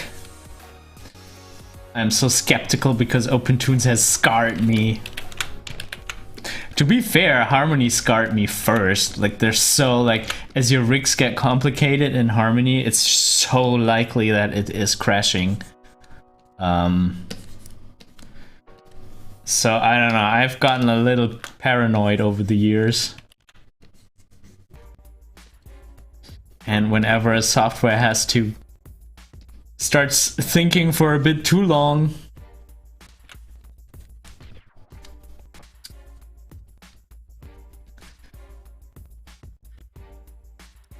yeah, Bavar 10 always don't forget Control S. yeah.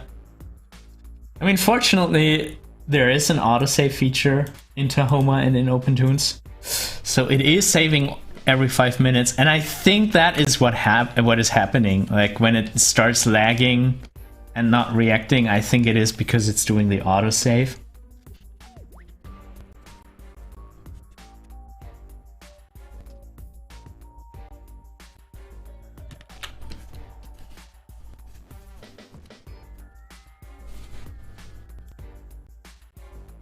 Alright, now we got the wings.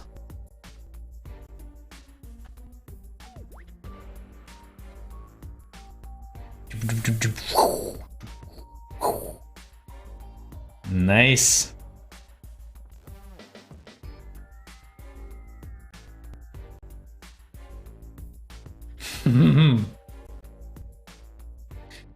Like our nervous little bird.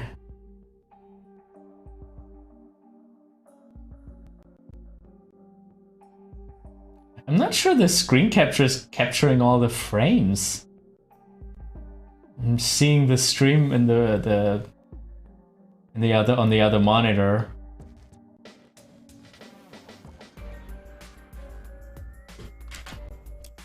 You know what we could also do? We could maybe make some more like speed lines for like those frames.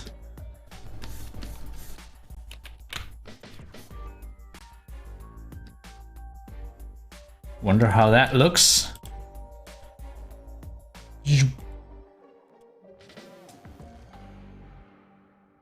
Yeah, I like it. I like having some more speed lines. Oh no.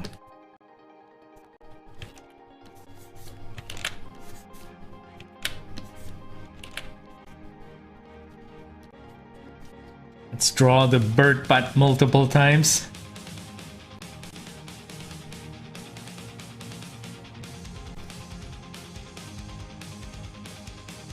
And then last but not least,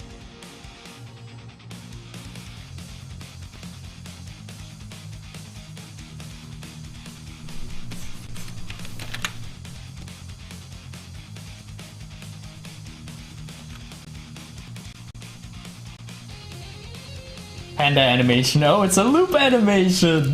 I'm such a noob. Well, you know, loops are the perfect way to save time. Oh wow, see what those speed lines, they really tied it together. I think I want one more frame when he returns to the first position.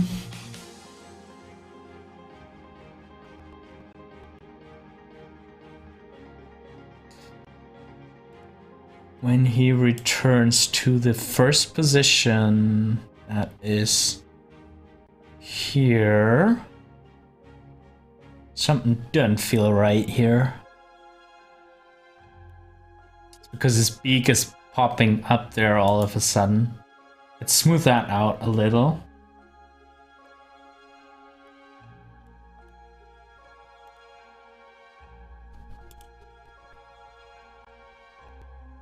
Maybe 5 minutes is a bit too problematic as an autosave interval, but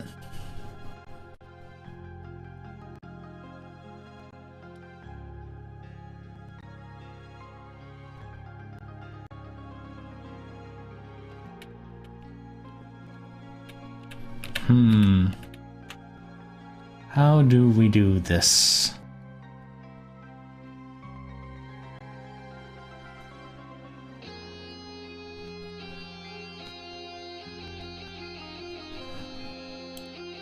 Maybe like this?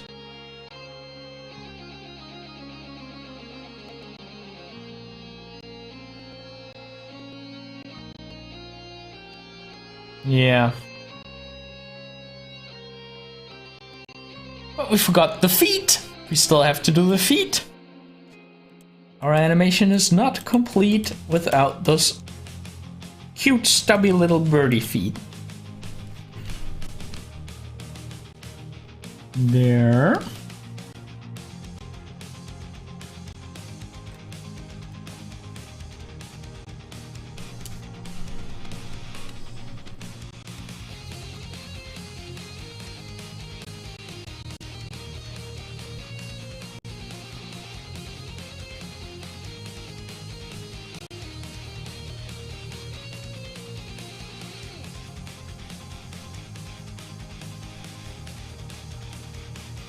Yeah, I love some good smear frames.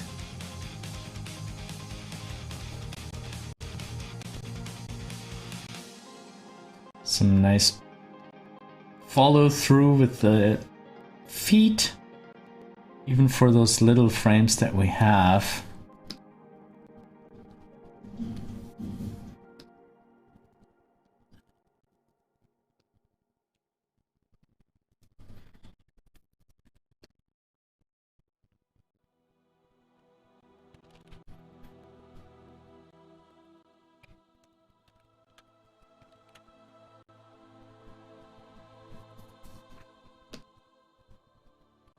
Here we just have the same.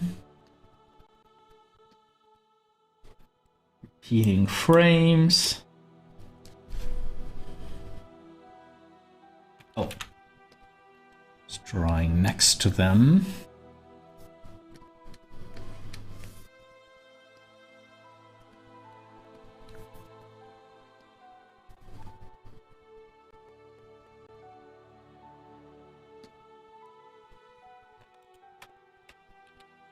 Okay.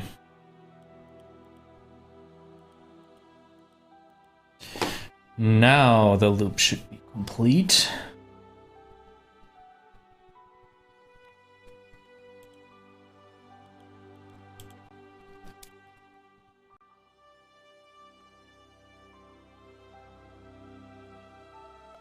Yeah, I think this is good enough to demonstrate how light creatures can move very, very fast.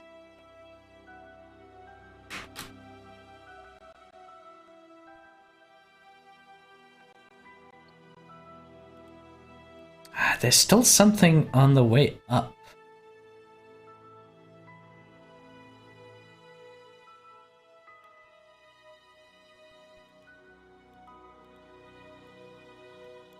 Maybe add one more ease.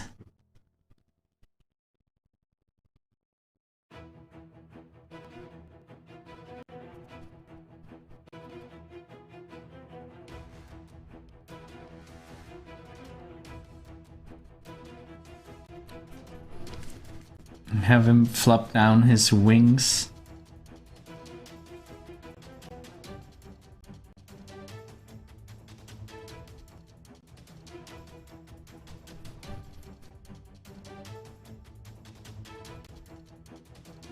Oh wait, this is the wrong order. This is the wrong order.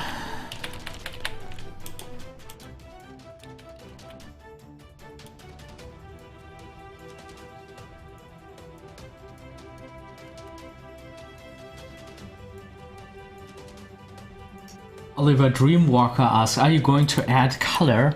I didn't plan to do it, because, as I said, I just want to demonstrate something for a tutorial, but you know what we could do? We could maybe just add a splash of color inside of the bird. Maybe that looks good.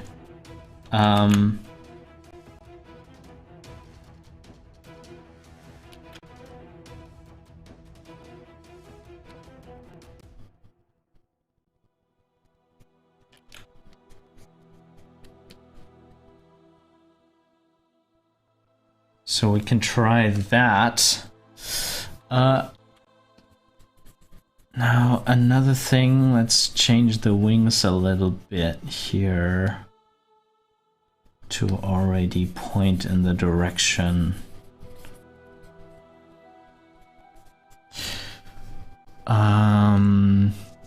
We never once used the selection tool. Let's try. No, I don't want the thingy box. I want a freehand. Give me a lasso tool. Yeah, it's better. Okay, so.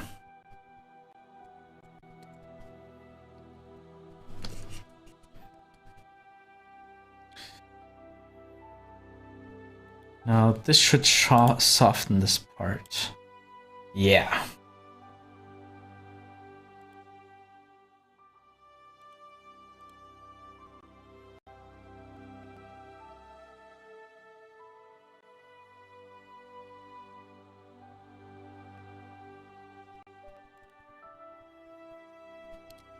Eddie Anderson says, those speed lines totally works. I'm always fascinated by smears and how much they help. Yeah.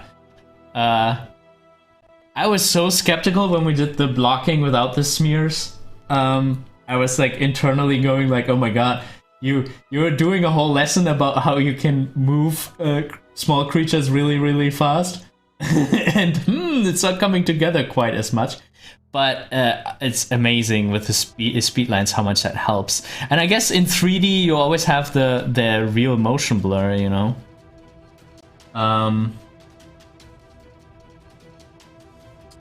Eddie Anderson says you can move something screen left all the way to screen right over say 3 to 4 frames with smears speed lines, and it reads perfect.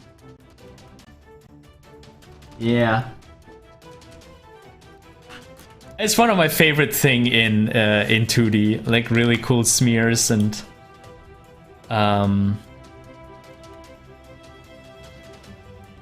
like multiples. Like, I mean, we kind of have both here because of the wings we have. And that's also kind of interesting that, you know, 24 frames per second are for some motions not enough, and then you need multiples. Again, something that would happen with motion blur in 3D. The top part, well, it's on 2s. So yeah, it's basically just an ease and a breakdown. But on 2s.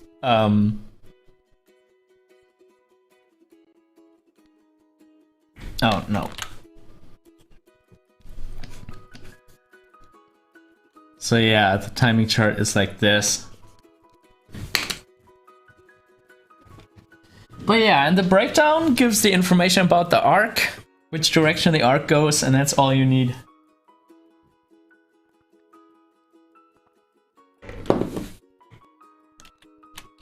Sometimes you just have to try what you can get away with. And it's good if that means less work. Alright, yeah, maybe we should give him a color splash, like a little... let's make a new raster level.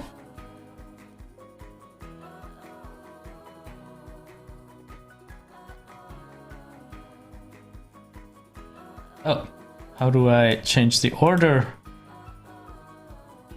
Here? Oh, there we go. Okay, so how do we do this? I want another brush. And layer C. What do we have? Oh, there are some more pencils. I didn't even see. Oh, it's not reacting again. Uh-oh. Ah, what is happening?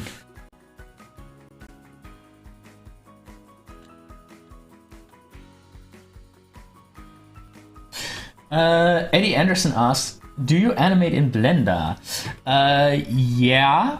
I especially used to animate in Blender a lot, and I always wanted to get into it more, especially, you know, 3D in general.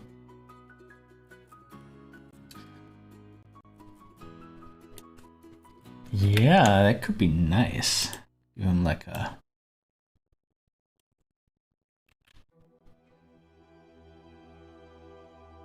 brush. Oh, I like this one, this watercolor one.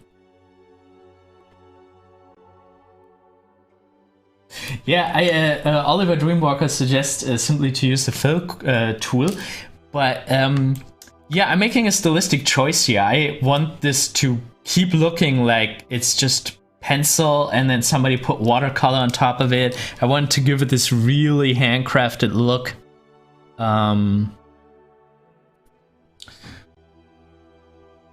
So yeah, I'm just gonna try it like this.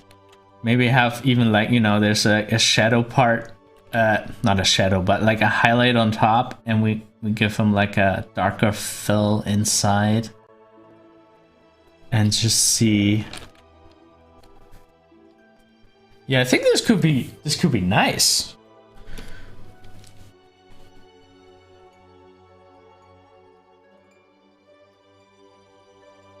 Or maybe green. I think colibris are more like green, right?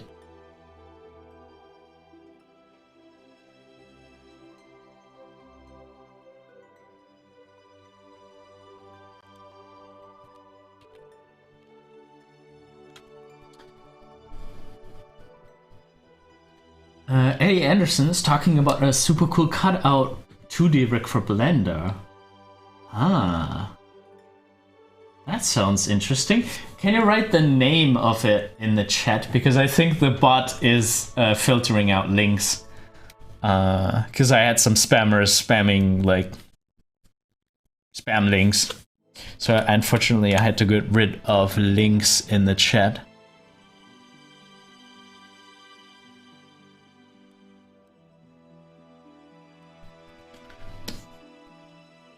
Ah, it's a very fresh green, that's nice.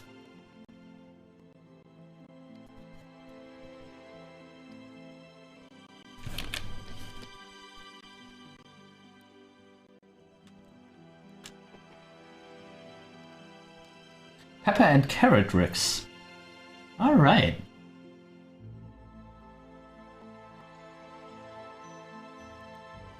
I'll look into that, that sounds interesting.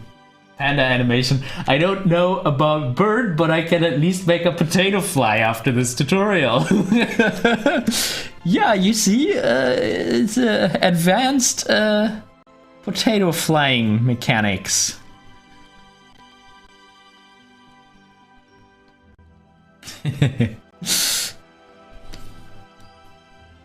I think we need to switch off onion skin.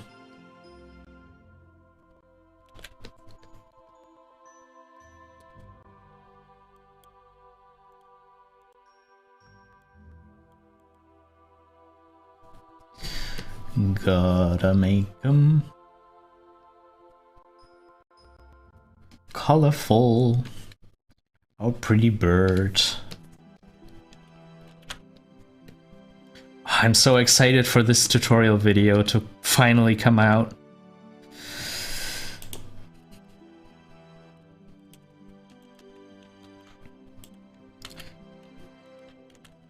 It's also tied to a bonus lesson, so there will be like a premium course that releases alongside it. But, you know, I'll still try to keep all the important information in that free video. Just for the people who want to practice a little more step by step. There are gonna be more tutorials.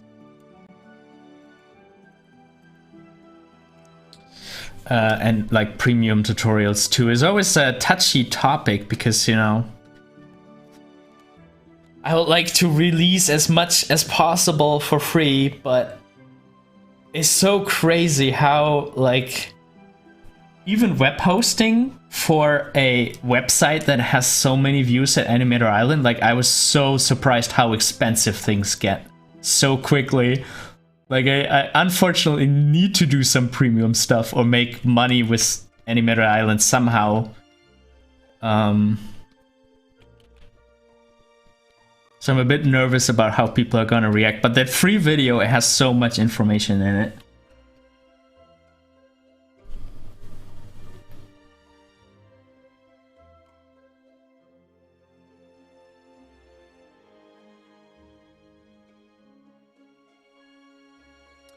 Andy Anderson says, oh, for the pepper and carrot rig, Renier Bosshoff was doing it.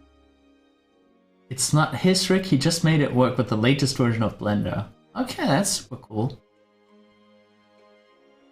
We should do something like just look at cool rigs someday and just see the cool things that are out there.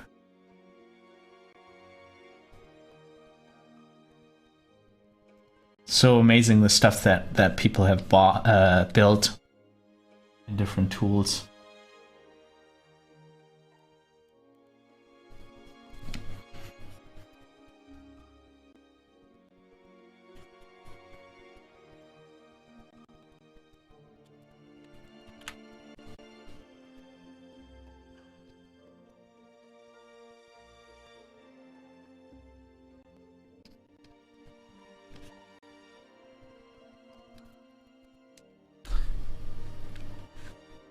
Yeah, Blender Grease Pencil. I think I say it in every live stream. I really have to look into it. I know, I will. I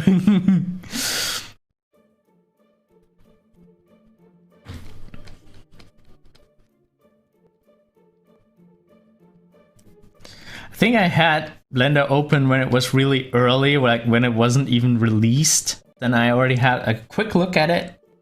And there were some things that made it a bit difficult, but you know, I heard that a lot of these early problems have been resolved.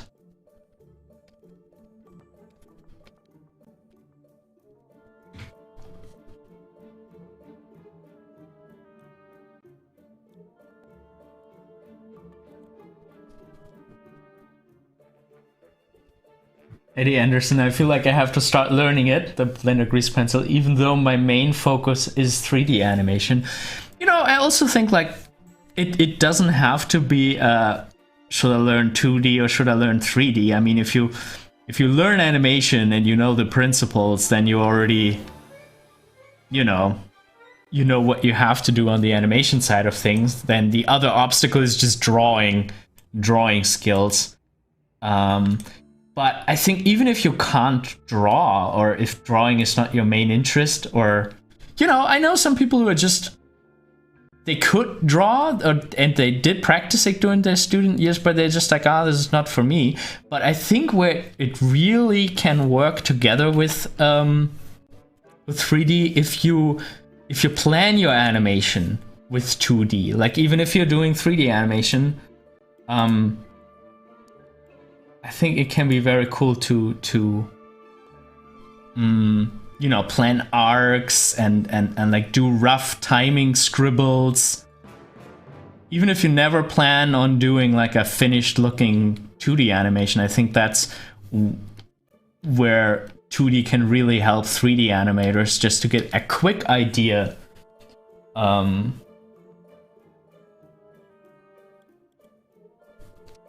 of how the animation could look. And I like whenever I animate, like even in Moho, when I animate with Keith's, I like it much more when like the lines, the motion is flowing out of your pen. I don't know, I feel like sometimes in 2D you get such a direct connection to your animation that I feel like in 3D is sometimes a little bit lacking, or in keyframe animation, if you just, you know, you're clicking on that bone, nudging that a little bit, you're clicking on another bone, nudging that a little bit, clicking on the next bone, nudging it, next bone, nudging, like it's not like it's not just flowing out of your wrist. Uh-oh, flickering. Don't crash. No. Ah.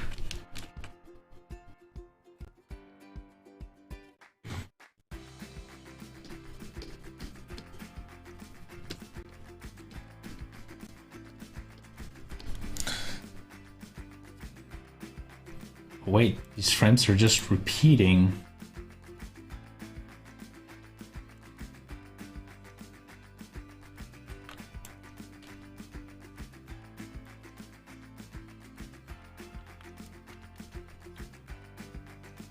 "14 is a new one.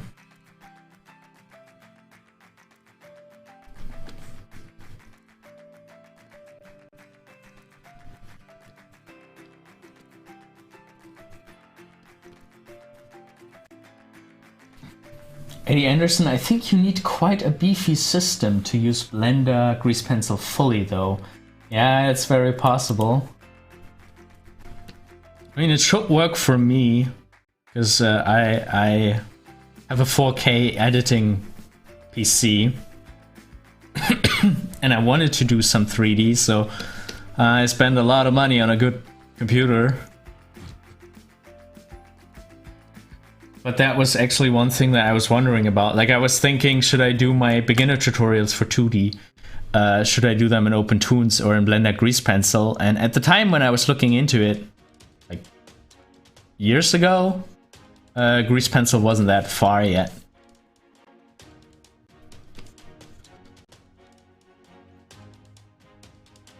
But, you know, there could also be a criteria if it locks some people out because their PC can't handle it. That would be too bad.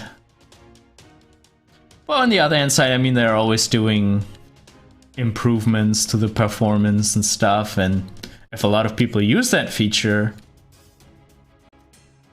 then there will certainly be a focus on it. This is Tahoma 2D. Tahoma is a fork of OpenToonz. Trying to simplify the interface a bit and tweaking some of the functions. It's definitely more beginner friendly, like with just some little tweaks of how they change the menus and something like that. And it has FFmpeg already included, so you can export videos. And if you just have OpenToonz, you're like, what? Why can't I export video files? Do a quick render.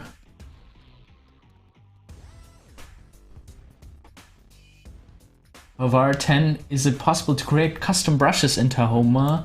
I don't know, but I would assume so.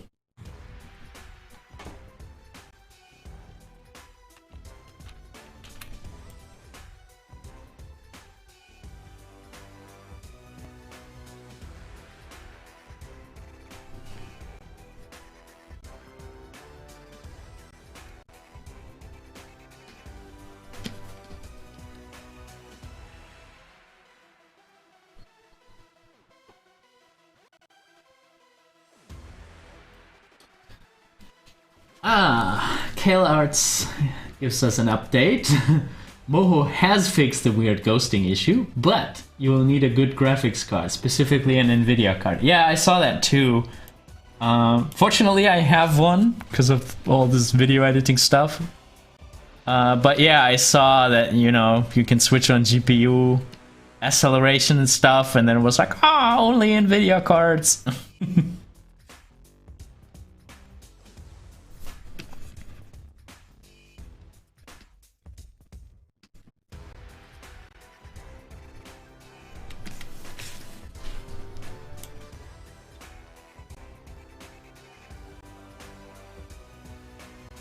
Yeah, I switched it on.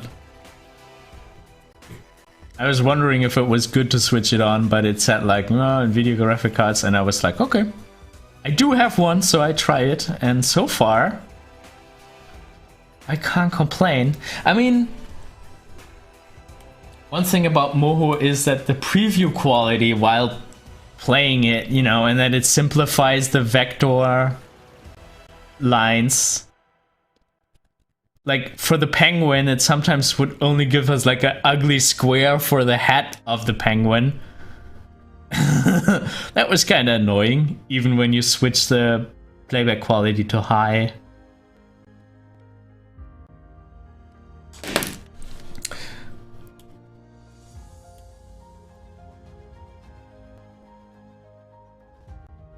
Ooh, now it's notably lagging. Is it gonna get quicker?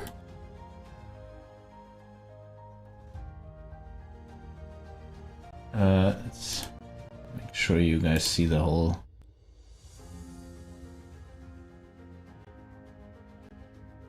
Oh, did we miss a frame?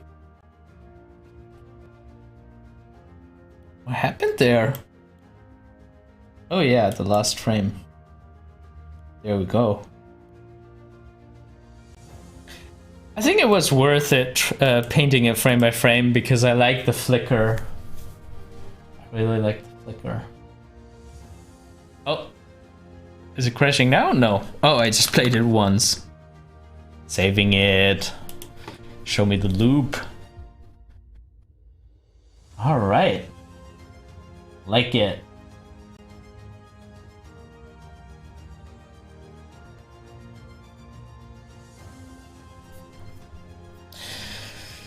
Okay, I think we did good.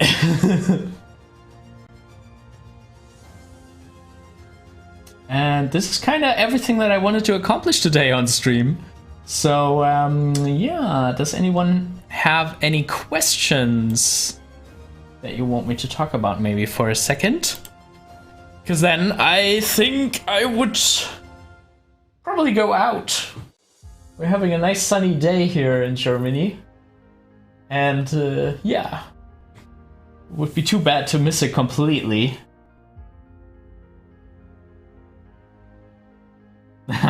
Eddie Anderson found a workaround to post the YouTube URL. Yeah. All right, cool. I will have a look at it. Gotta copy it right now.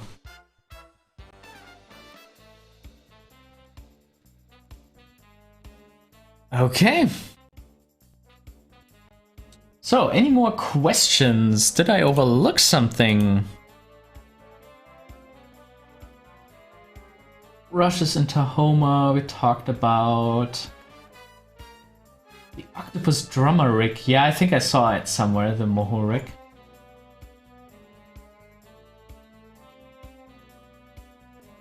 Yeah, it's getting darker.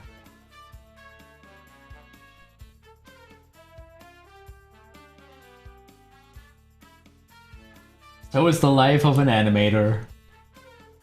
You don't see the sun.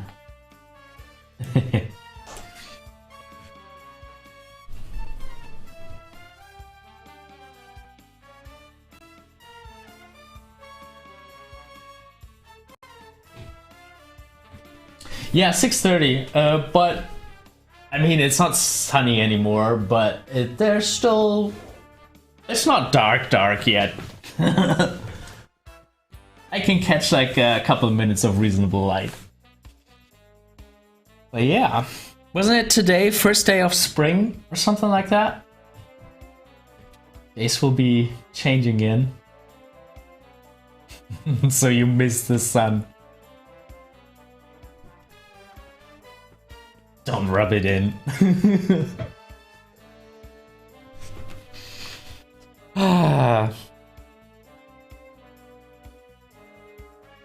Yeah, working around 2 p.m. That's good. Yeah, it should be a habit to like go out during the daylight. I think that it's just, I don't know. I know so many people who just work, and then it's dark when you're done. It's kind of sad.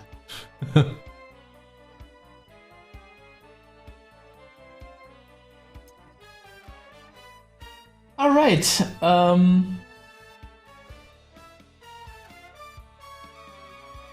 Thank you all so very much for hanging around with me in the chat today. It was a lot of fun.